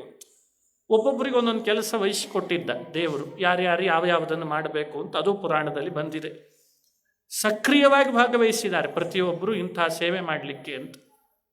ದೇವತಾ ಸಮಾರಾಧನೆಗೆ ಕುಲ ಪುರೋಹಿತರು ಯಾರಾಗಬೇಕು? ಪುರೋಹಿತರು ಬೇಕಲ್ಲ. ಮಹಾನುಭಾವರಾದ ವಸಿಷ್ಠರು ಯಜುಶಾಖಾ ಕ್ರಮೇಣೈವ ಯಜುರ್ವೇದಕ್ಕೆ ಅನುಗುಣವಾದ ವಿವಾಹದ ವಿಧಿಗಳನ್ನು ನಡೆಸಿಕೊಡ್ಬೇಕು ಅಂತ ವ್ಯವಸ್ಥೆ ಮಾಡಿದ್ರಂತೆ ವಸಿಷ್ಠರಿಗೆ. ಕುಲದೇವಿ ಯಾರು? ಶಮಿ ಪತ್ರ. ಅದನ್ನು ಕುಲದೇವಿ ಅಂತ ಅದಕ್ಕೆ ಪ್ರಸಿದ್ಧಿ ಕೊಟ್ಟ ಭಗವಂತ. ಅದನ್ನು ಸ್ಥಾಪನೆ ವರಾಹಸ್ವಾಮಿಯ ದೇವಸ್ಥಾನದಲ್ಲಿ ಆಗಲಿ ಅಂತ ವರಾಹ ದೇವರನ್ನೇ ಮರೆತು ಬಿಟ್ಟಿದ್ರಂತೆ. ತಂದೇನೋ ಕಲ್ಯಾಣ ಸರಿ, ಭೂಮಿ ಕೊಟ್ಟ ವರಾಹ ದೇವರನ್ನು ನೆನಪಿಟ್ಕೋಬೇಕಾ ಬೇಡ? ಕುಲದೇವಿ ಪ್ರತಿಷ್ಠೆ ಮಾಡಲಿಕ್ಕೆ ಹೋದಾಗ ವರಾಹ ದೇವರ ಮನೆ ಬಾಗಿಲು ತಟ್ಟಿದ್ದು ನಾನು ಶ್ರೀನಿವಾಸ. ಬಾಗಿಲು ತಟ್ಟಿ ಹೇಳ್ತಾನೆ, ಮದುವೆ ಬರಬೇಕು, ಎಲ್ಲ ಗೊತ್ತಿದೆ ಅಂದ. ಗೊತ್ತಿದೆ, ಮನುಷ್ಯರ ಸ್ವಭಾವನೇ ಅದು. ಮಾಡಿಸ್ಕೊಳ್ಳೋವ್ರಿಗೂ ಭಾರೀ ಮಾಡಿಸ್ಕೋತಾರೆ. ನೀನೇ ಅಂತಾರೆ. ಸಮಯಕ್ಕೆ ಸರಿಯಾಗಿ ಮರೆತು ಬಿಡ್ತಾರೆ. ನನ್ನ ಪ್ರತಿನಿಧಿಯಾಗಿ ಬಕುಲೆ ಇದ್ದಾಳೆ ಎಂದಂತೆ ವರಾಹ. ಅವನೆಂಥ ವ್ಯವಹಾರಸ್ಥ ನೋಡ್ರಿ. ಮೊದಲೇ ಹೇಳಬೇಕಿತ್ತು, ಹೇಳಿಲ್ಲ. ನನ್ನ ಪ್ರತಿನಿಧಿ ಬಕುಲೆ ಇದ್ದಾಳೆ, ಅವಳನ್ನೇ ಕರ್ಕೊಂಡು ಮಾಡ್ಕೋ ಅಂತ ಅಂದ್ಬಿಟ್ಟ.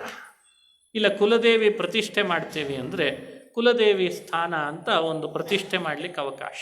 ಅದೇ ಶಮಯತೆ ಪಾಪಂ ಶಮಿ ಶತ್ರು ವಿನಾಶಿನಿ ಅರ್ಜುನಸ್ಯ ಧನುರ್ಧಾರಿ ರಾಮಸ್ಯ ಪ್ರಿಯದರ್ಶಿನಿ ಅಂತ ಶಮಿ ವೃಕ್ಷದ ಮಹಿಮೆ. ಅದನ್ನು ಪೂಜಿಸಿ ಕುಲದೇವಿಯ ಸ್ಥಾನ ಕೊಟ್ಟ ಭಗವಂತ. ಇದು ನಮಗೆ ತಿಳಿಸುವ ಸಂದೇಶ. ನಾವು ನಮ್ಮ ಮನೆಯೊಳಗೆ ನಮ್ಮ ಕುಲದೇವಿಯನ್ನು ಮರೆಯದೆ ಕಲ್ಯಾಣದೊಳಗೆ ಪೂಜಿಸಲಿ, ಅದು ನಮ್ಮ ಕುಲಾಭಿವೃದ್ಧಿಯನ್ನು ಮಾಡ್ತಾಳೆ ಅಂತ ತಿಳುವಳಿಕೆ ಕೊಡ್ತದೆ. ವರಾಹಸ್ವಾಮಿಯ ಅನುಮತಿ ಪಡೆದು ಮುಂದೆ ಹೊರಟ. ತಾನು ದೇವರ ಸಮಾರಾಧನೆ ಮಾಡಬೇಕು ಅಂದಾಗ ಮತ್ತೆ ಭಗವಂತ ತಕರಾರು ತಗತ್ತಂತೆ. ನಿನಗೆ ಬುದ್ಧಿಗಿದ್ದಿ ಇದೇನಾ? ಬಾರೋ ಅಂತಂದರೆ ಇಡೀ ಲೋಕದ ಜನರನ್ನೆಲ್ಲ ಕರ್ಕೊಂಡು ಬಂದಿದ್ದಿ, ಒಂದು ಎಲೆಗೆ ಇಷ್ಟು ಅಂತ ನಿಗದಿ ಮಾಡ್ತಾರೆ ಬಿಲ್ ಹಾಕಬೇಕಾದ್ರೆ, ಇವರಿಷ್ಟು ಜನರಿಗೆ ಅನ್ನ ಸಂತರ್ಪಣೆ ಮಾಡಿಸೋ ಅಂತಿದ್ದೀಯಲ್ಲ, ಉಪವಾಸೇನ ನಗಂತವ್ಯಂ ಅಂತ ಧರ್ಮಶಾಸ್ತ್ರ ಹೇಳಿದ್ರಂತೆ ಬ್ರಹ್ಮದೇವರು. ಉಪವಾಸದಲ್ಲಿ ದೇವರ ಸಮಾರಾಧನೆ ಅಂತ ಆದಮೇಲೆ ಉಪವಾಸದಲ್ಲಿ ಹೋಗೋ ಹಾಗಿಲ್ಲ, ಪ್ರಯಾಣ ಮಾಡೋ ಹಾಗಿಲ್ಲ ಅಂತ ಎಷ್ಟೆಲ್ಲ ನೀತಿಯನ್ನು ಬೋಧಿಸ್ತದೆ. ಅದಕ್ಕೆ ಬ್ರಹ್ಮದೇವರಿಗೆ ಭಗವಂತ ಹೇಳ್ದ, ಉಪವಾಸ ಹೋಗೋದು ಬೇಡ ಅಂತಂತ ಇದ್ದಿ, ಹಾಗಾದರೆ ಎಲ್ರಿಗೂ ಊಟದ ವ್ಯವಸ್ಥೆ ಮಾಡಬೇಕಾದ್ರೆ ಅಲ್ಲಿ ಇಷ್ಟು ಬೇಕಾದ ಹಣ ಎಲ್ಲಿದೆ ತರಲಿ ನಾನು ಅಂತ. ನೀನೇ ಜಗತ್ಪತಿಯಾಗಿ ಏನು ಹೇಳೋಣ ಸ್ವಾಮಿ ಅಂದಾಗ ಕುಬೇರನ ಕಡೆಯಿಂದ ಸಾಲ ತೆಗೆದ ಅಂತ ಪುರಾಣ ಹೇಳ್ತದೆ. ಶಿವನನ್ನು ಸಾಕ್ಷಿಯಾಗಿ ಮಾಡಿ, ಅಶ್ವತ್ಥವನ್ನು ಮತ್ತೊಂದು ಸಾಕ್ಷಿಯನ್ನಿಟ್ಟುಕೊಂಡು, ಚತುರ್ಮುಖ ಬ್ರಹ್ಮದೇವರನ್ನು ಸಾಕ್ಷಿ ಅಂತ ಕರೆದು ಕುಬೇರನ ಬಳಿಗೆ ಸಾಲ ತೆಗೆದ ಅಂತ ಪುರಾಣದಲ್ಲಿ ಒಂದು ಘಟ್ಟ ಇದೆ. ಮೈ ರೋಮಾಂಚನ ಆಗ್ತದೆ, ದೇವರು ಸಾಲ ತೆಗೆದ್ನಲ್ಲ ಅನ್ನೋದು ಕೇಳಿದಾಗ. ಆದರೆ ಕಲಿಯುಗದ ಸಜ್ಜನರಿಗೆ ಸಂದೇಶ ಕೊಡಬೇಕಾಗಿತ್ತಂತೆ. ನೋಡಿ, ವಿವಾಹದಲ್ಲಿ ಅತಿ ಹೆಚ್ಚು ಮನುಷ್ಯ ಖರ್ಚು ಮಾಡಿಕೊಳ್ಬೇಕಾಗ್ತದೆ, ಮಾಡಲೇಬೇಕಾದ ಅನಿವಾರ್ಯತೆ ಇರ್ತದೆ. ಯಾವುದಕ್ಕೆ ಮಾಡಬೇಕು? ಅನ್ನ ಸಂತರ್ಪಣೆಗೆ ಹೆಚ್ಚು ಖರ್ಚು ಮಾಡಲಿ, ಎಷ್ಟು ಮಾಡಲಿ, ಸಾಲ ತೆಗೆದಾದರೂ ಪರವಾಗಿಲ್ಲ, ಸಂತರ್ಪಣೆಗೆ ಖರ್ಚು ಮಾಡಲಿ ಅನ್ನೋ ಸಂದೇಶವನ್ನು ಭಗವಂತ ಜಗತ್ತಿಗೆ ಕೊಡ್ತಾನೆ.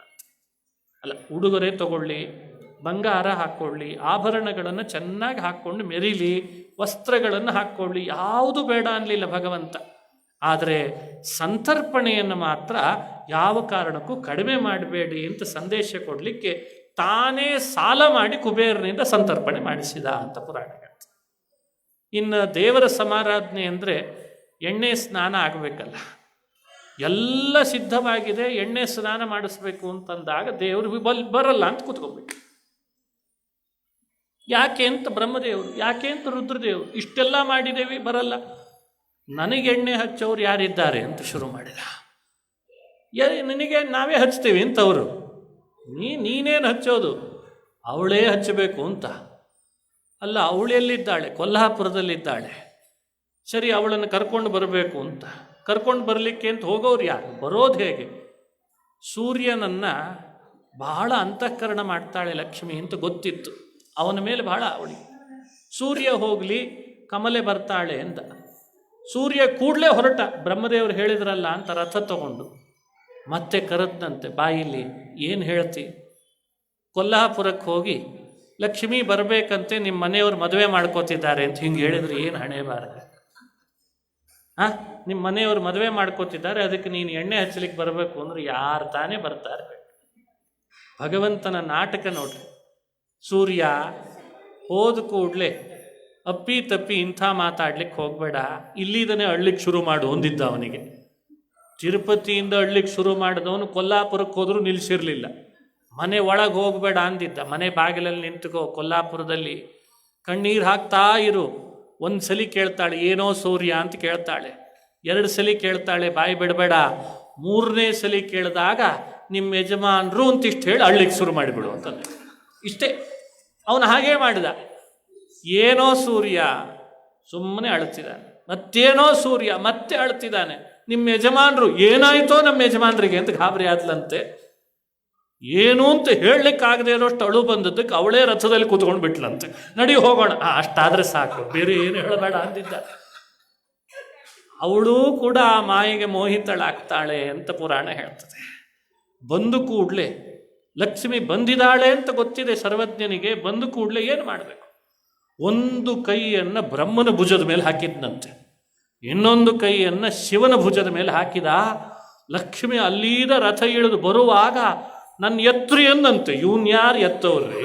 ನನ್ನ ಎತ್ರಿ ಅಂತಾನೆ. ಅವಳು ಇನ್ನೂ ಹತ್ರ ಬಂದ ಹಾಗೆ ಇನ್ನಿಷ್ಟು ಹತ್ರ ಹೋಗಿ ಕುಸಿದೇ ಬಿಟ್ಟ. ನೀನು ಕೊಲ್ಹಾಪುರಕ್ಕೆ ಹೋದಾಗಿಂದ ಹಿಂಗೆ ಮಲಗಿದ್ದೀನಿ ಅಂತಂದ. ಜಗನ್ಮೋಹನ ಅಂಗನಾದ ಶ್ರೀಹರಿ, ನಿನ್ನೀ ಮಾಯೆಯನ್ನು ತಡಿಲಿಕ್ಕೆ ಆಗಲ್ಲ ನನ್ನ ಕೈಯಲ್ಲಿ ಅಂತಾಳಂತೆ. ನೋಡಿ, ಪ್ರಪಂಚವನ್ನೆಲ್ಲ ಸೃಷ್ಟಿ ಸ್ಥಿತಿ ಲಯಗಳನ್ನು ಮಾಡುವ ಲಕ್ಷ್ಮಿ ಭಗವಂತನ ಮಾಯೆಗೆ ಮೋಹಿತಳಾಗ್ತಾಳೆ. ಯಸ್ಯಾಪಾಂಗಲವ ಮಾತ್ರತ ಊರ್ಜಿತಾ ಸಾ ಶ್ರೀ ಯತ್ಕಟಾಕ್ಷ ಬಲವತ್ಯಜಿತಂ ನಮಾಮಿ. ಲಕ್ಷ್ಮಿಯೂ ಮೋಹಿತಳಾಗ್ತಾಳೆ, ಬ್ರಹ್ಮ ಮೋಹಿತನಾಗ್ತಾನೆ, ಶಿವ ಮೋಹಿತನಾಗ್ತಾನೆ ಅಂತ ಪುರಾಣಗಳು ಭಗವಂತನ ಮಹಿಮೆ ಹೇಳ್ತಾರೆ. ಅವಳೇ ದೀರ್ಘಾಯುರ್ಭವ ಗೋವಿಂದ ಏಕಛತ್ರಾಧಿಪೋ ಭವ ಈ ಮಂತ್ರವನ್ನು ಹೇಳಿ ಶ್ರೀನಿವಾಸನಿಗೆ ಎಣ್ಣೆ ಹಚ್ಚಿದಾಳೆ ಅನ್ನೋ ಪ್ರಸಂಗವೂ ಪುರಾಣದಲ್ಲಿ ಬರ್ತದೆ. ಈ ಸುರಿಗೆ ಸ್ನಾನ ಬಹಳ ವಿಶೇಷ. ಇದು ಆಯುಷ್ಯ ಅಭಿವೃದ್ಧಿಯನ್ನು, ರೋಗಗಳ ಪರಿಹಾರವನ್ನು ಮಾಡುತ್ತದೆ. ಇದನ್ನು ಮಾಡಬೇಕು ಅಂತ ಪುರಾಣ ಹೇಳಿಕೊಡ್ತದೆ. ಅದಕ್ಕೆ ಮಾರ್ಗದರ್ಶನ ಶ್ರೀನಿವಾಸ ಮಾಡಿದ. ಇನ್ನು ವಿವಾಹದಲ್ಲಿ ಸಂಭ್ರಮ ಅಂದರೆ ದೇವರ ಸಮಾರಾಧನೆ, ಭೋಜನಕ್ಕೆ ಹಾಕ್ಸೋದೇ ದೊಡ್ಡ ಸಂಭ್ರಮ. ಅಡಿಗೆ ಎಲ್ಲಿ ಮಾಡಲಿ ಅಂತ ಕೇಳ್ದ ಅಗ್ನಿ. ಆ ತೀರ್ಥಗಳನ್ನೆಲ್ಲ ಒಂದೊಂದಕ್ಕೆ ವ್ಯವಸ್ಥೆ ಮಾಡು ಅಂತಂದ. ಸ್ವಾಮಿ ತೀರ್ಥದಲ್ಲಿ ಅನ್ನ ಮಾಡು ಅಂತ ಹೇಳ್ದ.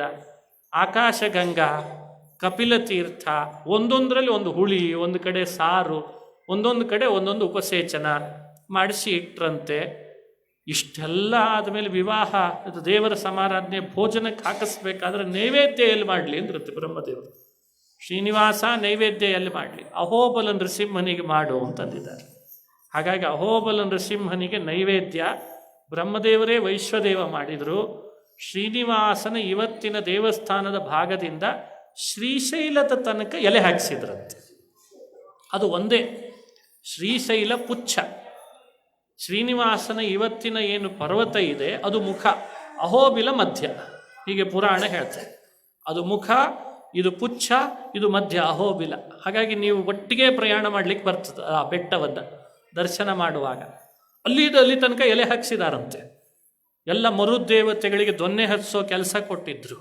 ಚಂದ್ರನಿಗೆಲ್ಲ ಲೈಟಿಂಗ್ ವ್ಯವಸ್ಥೆ ಕೊಟ್ಬಿಟ್ಟಿದ್ರಂತೆ. ಯಮದೇವರಿಗೆ ಎಲ್ಲಿ ಯಾರನ್ನು ಊಟ ಕೂಡಿಸ್ಬೇಕು ವ್ಯವಸ್ಥೆ ಹೇಳಿದ್ರಂತೆ. ಯಮ ಅವನಿಗೆ ಗೊತ್ತು, ಸ್ವಲ್ಪ ಮಡಿ ಅವ್ರನ್ನೆಲ್ಲ ಬೇರೆ ಕೂಡಿಸಿದ್ದ. ಕೆಲವ್ರು ಕಾಲಾಗಲ್ಲ ಅಂತ ಟೇಬಲ್ ಮೇಲೆ ಕೂಡಿಸೋರು. ದೊಡ್ಡ ಕಥೆ ಇರ್ತದೆ. ಊಟ ಅಂದರೆ ಏನು ಸಾಮಾನ್ಯ ಅಲ್ಲ ಅದು. ಅಂಥವ್ರಿಗೆ ಅಂಥವ್ರದ್ದೇ ಸ್ಥಾನ. ಸಪ್ತ ಋಷಿಗಳಿಗೆಲ್ಲಿ, ದೇವತೆಗಳಿಗೆಲ್ಲಿ, ಅವರಲ್ಲೇ ಉತ್ತಮರಿಗೆಲ್ಲಿ ಎಲ್ಲ ಯಮದೇವರು, ರುದ್ರದೇವರು ಆ ವ್ಯವಸ್ಥೆಗಳನ್ನೆಲ್ಲ ಮಾಡಿ ಭೋಜನಕ್ಕೆ ಅಂತ ಹಾಕಿಸುವಾಗ ಏಕೋ ವಿಷ್ಣುರ್ ಮಹದ್ಭೂತಂ ಅಂತ ಪಂಕ್ತಿಯಲ್ಲಿ ಭೇದ ಆಗದಂತೆ ಭಗವಂತನೇ ವ್ಯವಸ್ಥೆ ಮಾಡಿದ. ತ್ಯಕ್ತ ಮಾಡಿ ಶ್ರೀನಿವಾಸೇನ ಬಾಲೇನ, ಶ್ರೀನಿವಾಸ ಬಾಲಕ ತನ್ನ ವಿವಾಹದ ಮಹೋತ್ಸವದ ನಿಮಿತ್ತ ದೇವತಾ ಸಮಾರಾಧನೆಯನ್ನು ಮಾಡ್ತಾ ಇದ್ದಾನೆ. ಈ ಭೋಜನದಿಂದ ಪ್ರೀತನಾಗಲಿ ಅಂತ ಕೃಷ್ಣಾರ್ಪಣ ದೇವರು ಹೇಳಿದ್ದಂತೆ. ಸಾವಕಾಶ ಆಗಲಿ ಅಂತ ಹೇಳೋದಂತೆ. ಎಲೆಯಲ್ಲಿ ಊಟಕ್ಕೆ ಕೂತಾಗ ಪ್ರತಿಯೊಬ್ಬರಿಗೂ ಇದೆಲ್ಲ ಅವನ ದೇವರ ಸಮಾರಾಧನೆಯ ವಿಶೇಷ ಘಟ್ಟ. ಅಲ್ಲಿದ ವೈಶಾಖ ಮಾಸದ ಸಪ್ತಮಿ ಹೊರಟು ಅಷ್ಟಮಿಯ ದಿವಸ ಶುಕಾಚಾರ್ಯರ ಆಶ್ರಮದೊಳಗೆ ತಿಂತ್ರಿಣಿ ರಸದ ಭೋಜನವನ್ನು ಮಾಡಿದ ಭಗವಂತ. ಯಾರೆಲ್ಲ ಅವನೊಟ್ಟಿಗೆ ಬಂದಿದ್ರೋ ಭಗವಂತ ಭೋಜನ ಮಾಡಿ ಫೂತ್ಕಾರ ಮಾಡಿದ್ದಕ್ಕೆ ಅವ್ರ ಹೊಟ್ಟೆ ತುಂಬಿಸಿಬಿಟ್ಟಂತೆ. ಇದೊಂದು ಅಘಟಿತ ಘಟನಾ ಶಕ್ತಿಯ ಮಹಿಮೆ ತೋರಿಸಿದ್ದಾನೆ. ಹಸಿವೆ ಇದ್ದವರನ್ನೆಲ್ಲ ಹೊಟ್ಟೆಗೆ ಊಟಕ್ಕೆ ಹಾಕಿಸಿದ್ದು ಈ ತರಹ ಮಾಡಿಕೊಂಡ. ಅವತ್ತಿನ ದಿವಸ ನವಮಿ ವಿಶೇಷವಾದ ಆದರದ ಭಕ್ಷ್ಯ ಭೋಜ್ಯಗಳನ್ನು ಮಾಡಿಸಿ ಅವರಿಗೆ ಔತ ಮಾಡಿಸಿದ್ರಂತೆ. ದಶಮಿ ದಿವಸ ಬೆಳಗ್ಗೆ ಭಗವಂತ ಪುಣ್ಯವಾಚನಕ್ಕೆ ಅಂತ ತಾನು ಸಿದ್ಧನಾದ. ತನ್ನ ನಿತ್ಯಾನ್ಹಿಕಗಳನ್ನು ಮಾಡಿಕೊಂಡ. ಆಕಾಶರಾಜನ ಮೂಲಕವಾಗಿ ಶ್ರೀನಿವಾಸನನ್ನು ಅಂತಃಪಟಕ್ಕೆ ಅಂತ ಕರೆಲಾಯಿತು. ಒಳ್ಳೆ ಮೆರವಣಿಗೆ ಮಾಡಿಸ್ಕೊಂಡು ಪದ್ಮಾವತಿಯನ್ನು ಕರೆತಂದರು ಅಂತ ಪುರಾಣ ಹೇಳುತ್ತದೆ. ಪದ್ಮಾವತಿ ಶ್ರೀನಿವಾಸರನ್ನು ಹಸೆಮಣೆ ಮೇಲೆ ನಿಲ್ಲಿಸಿ ಅಂತಃಪಟವನ್ನು ಹಿಡಿದಿದ್ದಾರೆ. ಒಂದೆಡೆ ಆಕಾಶರಾಜ, ಬೃಹಸ್ಪತ್ಯಾಚಾರ್ಯರು, ಧರಣೀದೇವಿ, ತೋಂಡಮಾನ, ವಸುದಾನ, ಪದ್ಮಾವತಿ. ಈ ಭಾಗದಲ್ಲಿ ಶ್ರೀನಿವಾಸ, ಬಕುಲಾದೇವಿ, ಲಕ್ಷ್ಮೀದೇವಿ, ಬ್ರಹ್ಮದೇವರು, ವಸಿಷ್ಠ ಋಷಿಗಳು, ಇನ್ನಿತರರೆಲ್ಲ ಆ ಶ್ರೀನಿವಾಸ ಪದ್ಮಾವತಿಯ ಇಬ್ಬರ ಅಂತಃಪಟವನ್ನು ಅವರಿಬ್ಬರನ್ನೂ ನೋಡ್ತಾ ಇದ್ದಾರೆ. ಬಹಳ ಸಂತೋಷದಿಂದ, ಸಂಭ್ರಮದ ಸನ್ನಿವೇಶ. ಕೈಯಲ್ಲೆಲ್ಲ ಮುಹೂರ್ತಕ್ಕೆ ಸರಿಯಾಗಿ ಅಕ್ಷತೆಗಳನ್ನು ಕೊಟ್ಟಿದ್ರು. ಮುತ್ತಿನ ಅಕ್ಷತೆ ಅಂತ ಹೇಳಿದೆ ಪುರಾಣ. ಆಶ್ಚರ್ಯದ ಸಂಗತಿ, ಅವತ್ತಿನ ಮುಹೂರ್ತ ಸಾಯಂಕಾಲ ಇತ್ತಂತೆ. ಅದನ್ನು ಪುರಾಣ ಹೇಳಿದೆ. ಅದಕ್ಕೆ ಶ್ರೀನಿವಾಸ ಹೇಳಿ ಕಳಿಸಿದ್ನಂತೆ, ವರನ ಕಡೆ 5, ಕನ್ಯೆ ಕಡೆ 5 ಉಪವಾಸ ಇದ್ದರೆ ಸಾಕು, ಉಳಿದವರು ಉಪವಾಸ ಬೇಡ, ಭೋಜನಕ್ಕೆ ಹಾಕ್ಸು ಅಂತ ಹೇಳಿದ ಅಂತಿದೆ ಪುರಾಣದಲ್ಲಿ. ಅದಕ್ಕೆ ಎಲ್ಲರೂ ಭೋಜನ ಮಾಡಿದ್ದಾರೆ. ಹಾಗಾದರೆ ಶ್ರೀನಿವಾಸನ ಕಲ್ಯಾಣದಲ್ಲಿ ಉಪವಾಸ ದೇವರು ಯಾರನ್ನೂ ಇರಿಸಲಿಲ್ಲ. ತಮ್ಮ ಕಡೆ 5, ಅವ್ರ ಕಡೆ 5. ಯಾಕಂದರೆ ಮುಂದೆ ಮಾಡಬೇಕಾದ ಲಾಜಹೋಮಾದಿಗಳಿಗೋಸ್ಕರ 5 ಮಾತ್ರ ಉಪವಾಸ ಇದ್ರಂತೆ. ಎಲ್ಲರಿಗೂ ಮುತ್ತಿನ ಅಕ್ಷತೆ ಕೊಟ್ಟು ಗೋಧೂಳಿ ಮುಹೂರ್ತಕ್ಕೆ ಸರಿಯಾಗಿ ಮುಹೂರ್ತ ಮೀರದಂತೆ ಸೂರ್ಯ ಸೂಕ್ತವನ್ನು ಹೇಳಿ ಮಂಗಳಾಷ್ಟಕಗಳನ್ನು ಹೇಳಿ ಶ್ರೀನಿವಾಸ ಪದ್ಮಾವತಿಯ ಮೇಲೆ ಎಲ್ಲರೂ ಅಕ್ಷತೆಯನ್ನು ಎರೆದಿದ್ದಾರಂತೆ. ಸತ್ಯೇನೋತ್ತಮಿತಾ ಭೂಮಿ ಸೂರ್ಯೇಣೋತ್ತಮಿತಾ ಯೌ ಅಂತ ಸೂರ್ಯ ಸೂಕ್ತ, ತದೇವ ಲಗ್ನಂ ಸುದಿನಂ ತದೇವ ತಾರಾಬಲಂ ಚಂದ್ರಬಲಂ ತದೇವ. ಅವರಿಬ್ಬರ ಪಾದಸ್ಮರಣೆ ಮಾಡಿದ್ರೇ ಲಗ್ನ, ಅದೇ ಮುಹೂರ್ತ, ಅದೇ ಶುಭಯೋಗ ಸುಯೋಗ. ಮುತ್ತಿನ ಅಕ್ಷತೆಗಳನ್ನು ಅವರೆಲ್ಲರ ಮೇಲೆ ಪ್ರತಿಯೊಬ್ಬರೂ ವೇದ ರಾಶಿಗಳನ್ನು ಬಾಯಲ್ಲಿ ಹೇಳೋವರೇ. ದೇವತಾ ದೇವತೆಗಳು, ವಾದ್ಯ ಘೋಷಗಳು ಮೊಳಗಿದ್ವು. ಸಾಂಗವ ಅಂಶಗಳಿವೆಲ್ಲ. ಒಂದು ಮುತ್ತಿನ ಅಕ್ಷತೆಯನ್ನು ಧಾರೆ ಎರೆಯೋದು, 2 ಕಂಕಣ ಬಂಧನ, 3 ಮಾಂಗಲ್ಯ ಬಂಧನ, ಮತ್ತು ಲಾಜಹೋಮ. ಇದನ್ನು ಸಾಂಗವಾಗಿ ಶ್ರೀನಿವಾಸ ಶ್ರೀಕೃಷ್ಣ ಅಂತ ಹೇಳ್ಕೊಂಡಿದೆ ಇಲ್ಲಿ. ರೋಹಿಣಿಯನ್ನು ತನ್ನ ಇದು ರೋಹಿಣಿ ನಕ್ಷತ್ರ ಅಂತ ಹೇಳಿ ಬಲರಾಮನನ್ನು ಅಣ್ಣ ಅಂತ ಪರಿಚಯಿಸಿಕೊಂಡು ಅರ್ಜುನನನ್ನು ಸ್ನೇಹಿತ ಅಂತ ಪರಿಚಯಿಸಿ ಪಾಂಡವರನ್ನ ಬಂಧುಗಳು ಅಂತ ಹೇಳ್ಕೊಂಡಿರುವಂಥ ಸಂದರ್ಭ ಪುರಾಣದಲ್ಲಿ ಬರ್ತದೆ. ಇಲ್ಲಿಯೂ ಕೂಡ ಸುಧರ್ಮನ ಮೊಮ್ಮಗಳು, ಆಕಾಶರಾಜನ ಮಗಳು, ಮೃಗಶಿರ ನಕ್ಷತ್ರ ಅತ್ರಿಗೋತ್ರೋತ್ಪನ್ನಳಾದ ಪದ್ಮಾವತಿಯನ್ನು ನಿನಗೆ ಅಂದರೆ ನಿಮಗೆ ದಾನ ಮಾಡ್ತೇನೆ ಅಂತ ಸಮರ್ಪಣೆ ಮಾಡಿದ ಪ್ರಸಂಗ ಕನ್ಯಾ ಒಪ್ಸುವಾಗ ನಡೆದದ್ದನ್ನು ಹೇಳ್ತಾರೆ. ಸರ್ವಸ್ವವನ್ನು ಇಟ್ಟುಬಿಟ್ಟಿದ್ದಾನಂತ ಆಕಾಶರಾಜ ಪದ್ಮಾವತಿಯ ಜೊತೆಗೆ. ಪದ್ಮಾವತಿಯನ್ನು ಕೊಡೋದು ಅಂದರೆ ಆಕಾಶರಾಜನಿಗೆ ಕೇವಲ ಪರಸ್ಮೈ ಸನ್ನಿವೇದಯೇ, ಸರ್ವಸ್ವವನ್ನು ಇಟ್ಟಿದ್ದಾನೆ. ಇಷ್ಟೆಲ್ಲ ಯಾಕೆ ಅಂದ ಶ್ರೀನಿವಾಸ, ತುಭ್ಯಮೇವ ತು ಗೋವಿಂದ, ನಿಂದೇ ವಸ್ತು ನಿನಗಲ್ಲದೆ ಇನ್ಯಾರಿಗೆ ಸ್ವಾಮಿ ಅಂತ ಸಮರ್ಪಿಸಿ ಕೊಟ್ಟ. ಕಣ್ಣೀರು ಹಾಕ್ತಾ ಇದ್ದಾರೆ. ಪದ್ಮಾವತಿ ಕಣ್ಣೀರು ಹಾಕ್ತಿದ್ದಾಳೆ. ಲಾಲಿತಾಂ ಪಾಲಿತಾಂ ಕನ್ಯಾಂ, ಕನ್ಯೆ ಒಪ್ಪಿಸುವ ದುಃಖ ಏನು ಅನ್ನೋದು ಕನ್ಯೆ ಹಡದವರಿಗೆ ಮಾತ್ರ ಗೊತ್ತಾಗ್ತದೆ. ಎಲ್ಲರೂ ಕಣ್ಣೀರು ಹಾಕ್ತಾ ಇದ್ದಾರೆ. ಶ್ರೀನಿವಾಸ ಅವನು ಕಣ್ಣಲ್ಲಿ ನೀರು ತರಿಸ್ತಾನೆ. ನಾರದರು ಬಂದು ಮೆಲ್ಲನೆ ಕೇಳಿ, ನೀನು ಯಾಕೆ ಅಳ್ತಿದ್ದಿ ಸ್ವಾಮಿ? ಅವರೇನೋ ಕನ್ಯೆ ಒಪ್ಪಿಸ್ತಿದ್ದಾರೆ. ಇಲ್ಲ, ಹಿಂದೆ ಸುಭದ್ರೆಯನ್ನು ಅರ್ಜುನನಿಗೆ ಕೊಟ್ಟು ಮದುವೆ ಮಾಡಿಸಿದೆ. ನನ್ನ ತಂಗಿಯವಳು ಕನ್ಯೆಯನ್ನು ಒಪ್ಪಿಸುವಾಗ ಬಹಳ ವೇಗವಾಗಿ ಮದುವೆ ಏನೋ ಮಾಡ್ಕೊಂಡು ಹೋದರು. ನನಗೆ ಅಳುನೇ ಬಂದಿರಲಿಲ್ಲ, ಬಾಕಿ ಉಳಿದಿತ್ತು ಈಗತ್ತೆ ಅಂತ. ಆಗಿನ ಬಾಕಿ ಉಳಿಸ್ಕೊಂಡು ಈಗ ಅಳ್ತಾನಂತೆ ನೋಡು ಅಂತ ಎಲ್ಲರ ಬಾಯಲ್ಲಿ ನಗು ತರಿಸಿದ ದೇವರು ಅಂತ. ಅಳಿಸೋದು ಗೊತ್ತು, ನಗಿಸೋದು ಗೊತ್ತು. ಇದೇ ಶ್ರೀನಿವಾಸನ ಕಲ್ಯಾಣ. ಕಾರ್ಯಸ್ಯ ಮಹತೀತ್ವರ ಅಂತ ಬಹುಬೇಗ ಹೋಗಬೇಕಿದೆ, ಎಷ್ಟು ದಿನ ಆಯಿತು ಬಿಟ್ಟು ಬಂದು ವೈಕುಂಠ ಅಂತ ಅವಸರದಲ್ಲಿ ಹೊರಡ್ತಾನೆ. ಅಲ್ಲಿದ ಅಗಸ್ತ್ಯಾಶ್ರಮ ಅಂತ ಅಲ್ಲಿಗೆ ಬಂದು ನೆಲೆಸಿದ ಅಂತಿದೆ ಪುರಾಣದಲ್ಲಿ.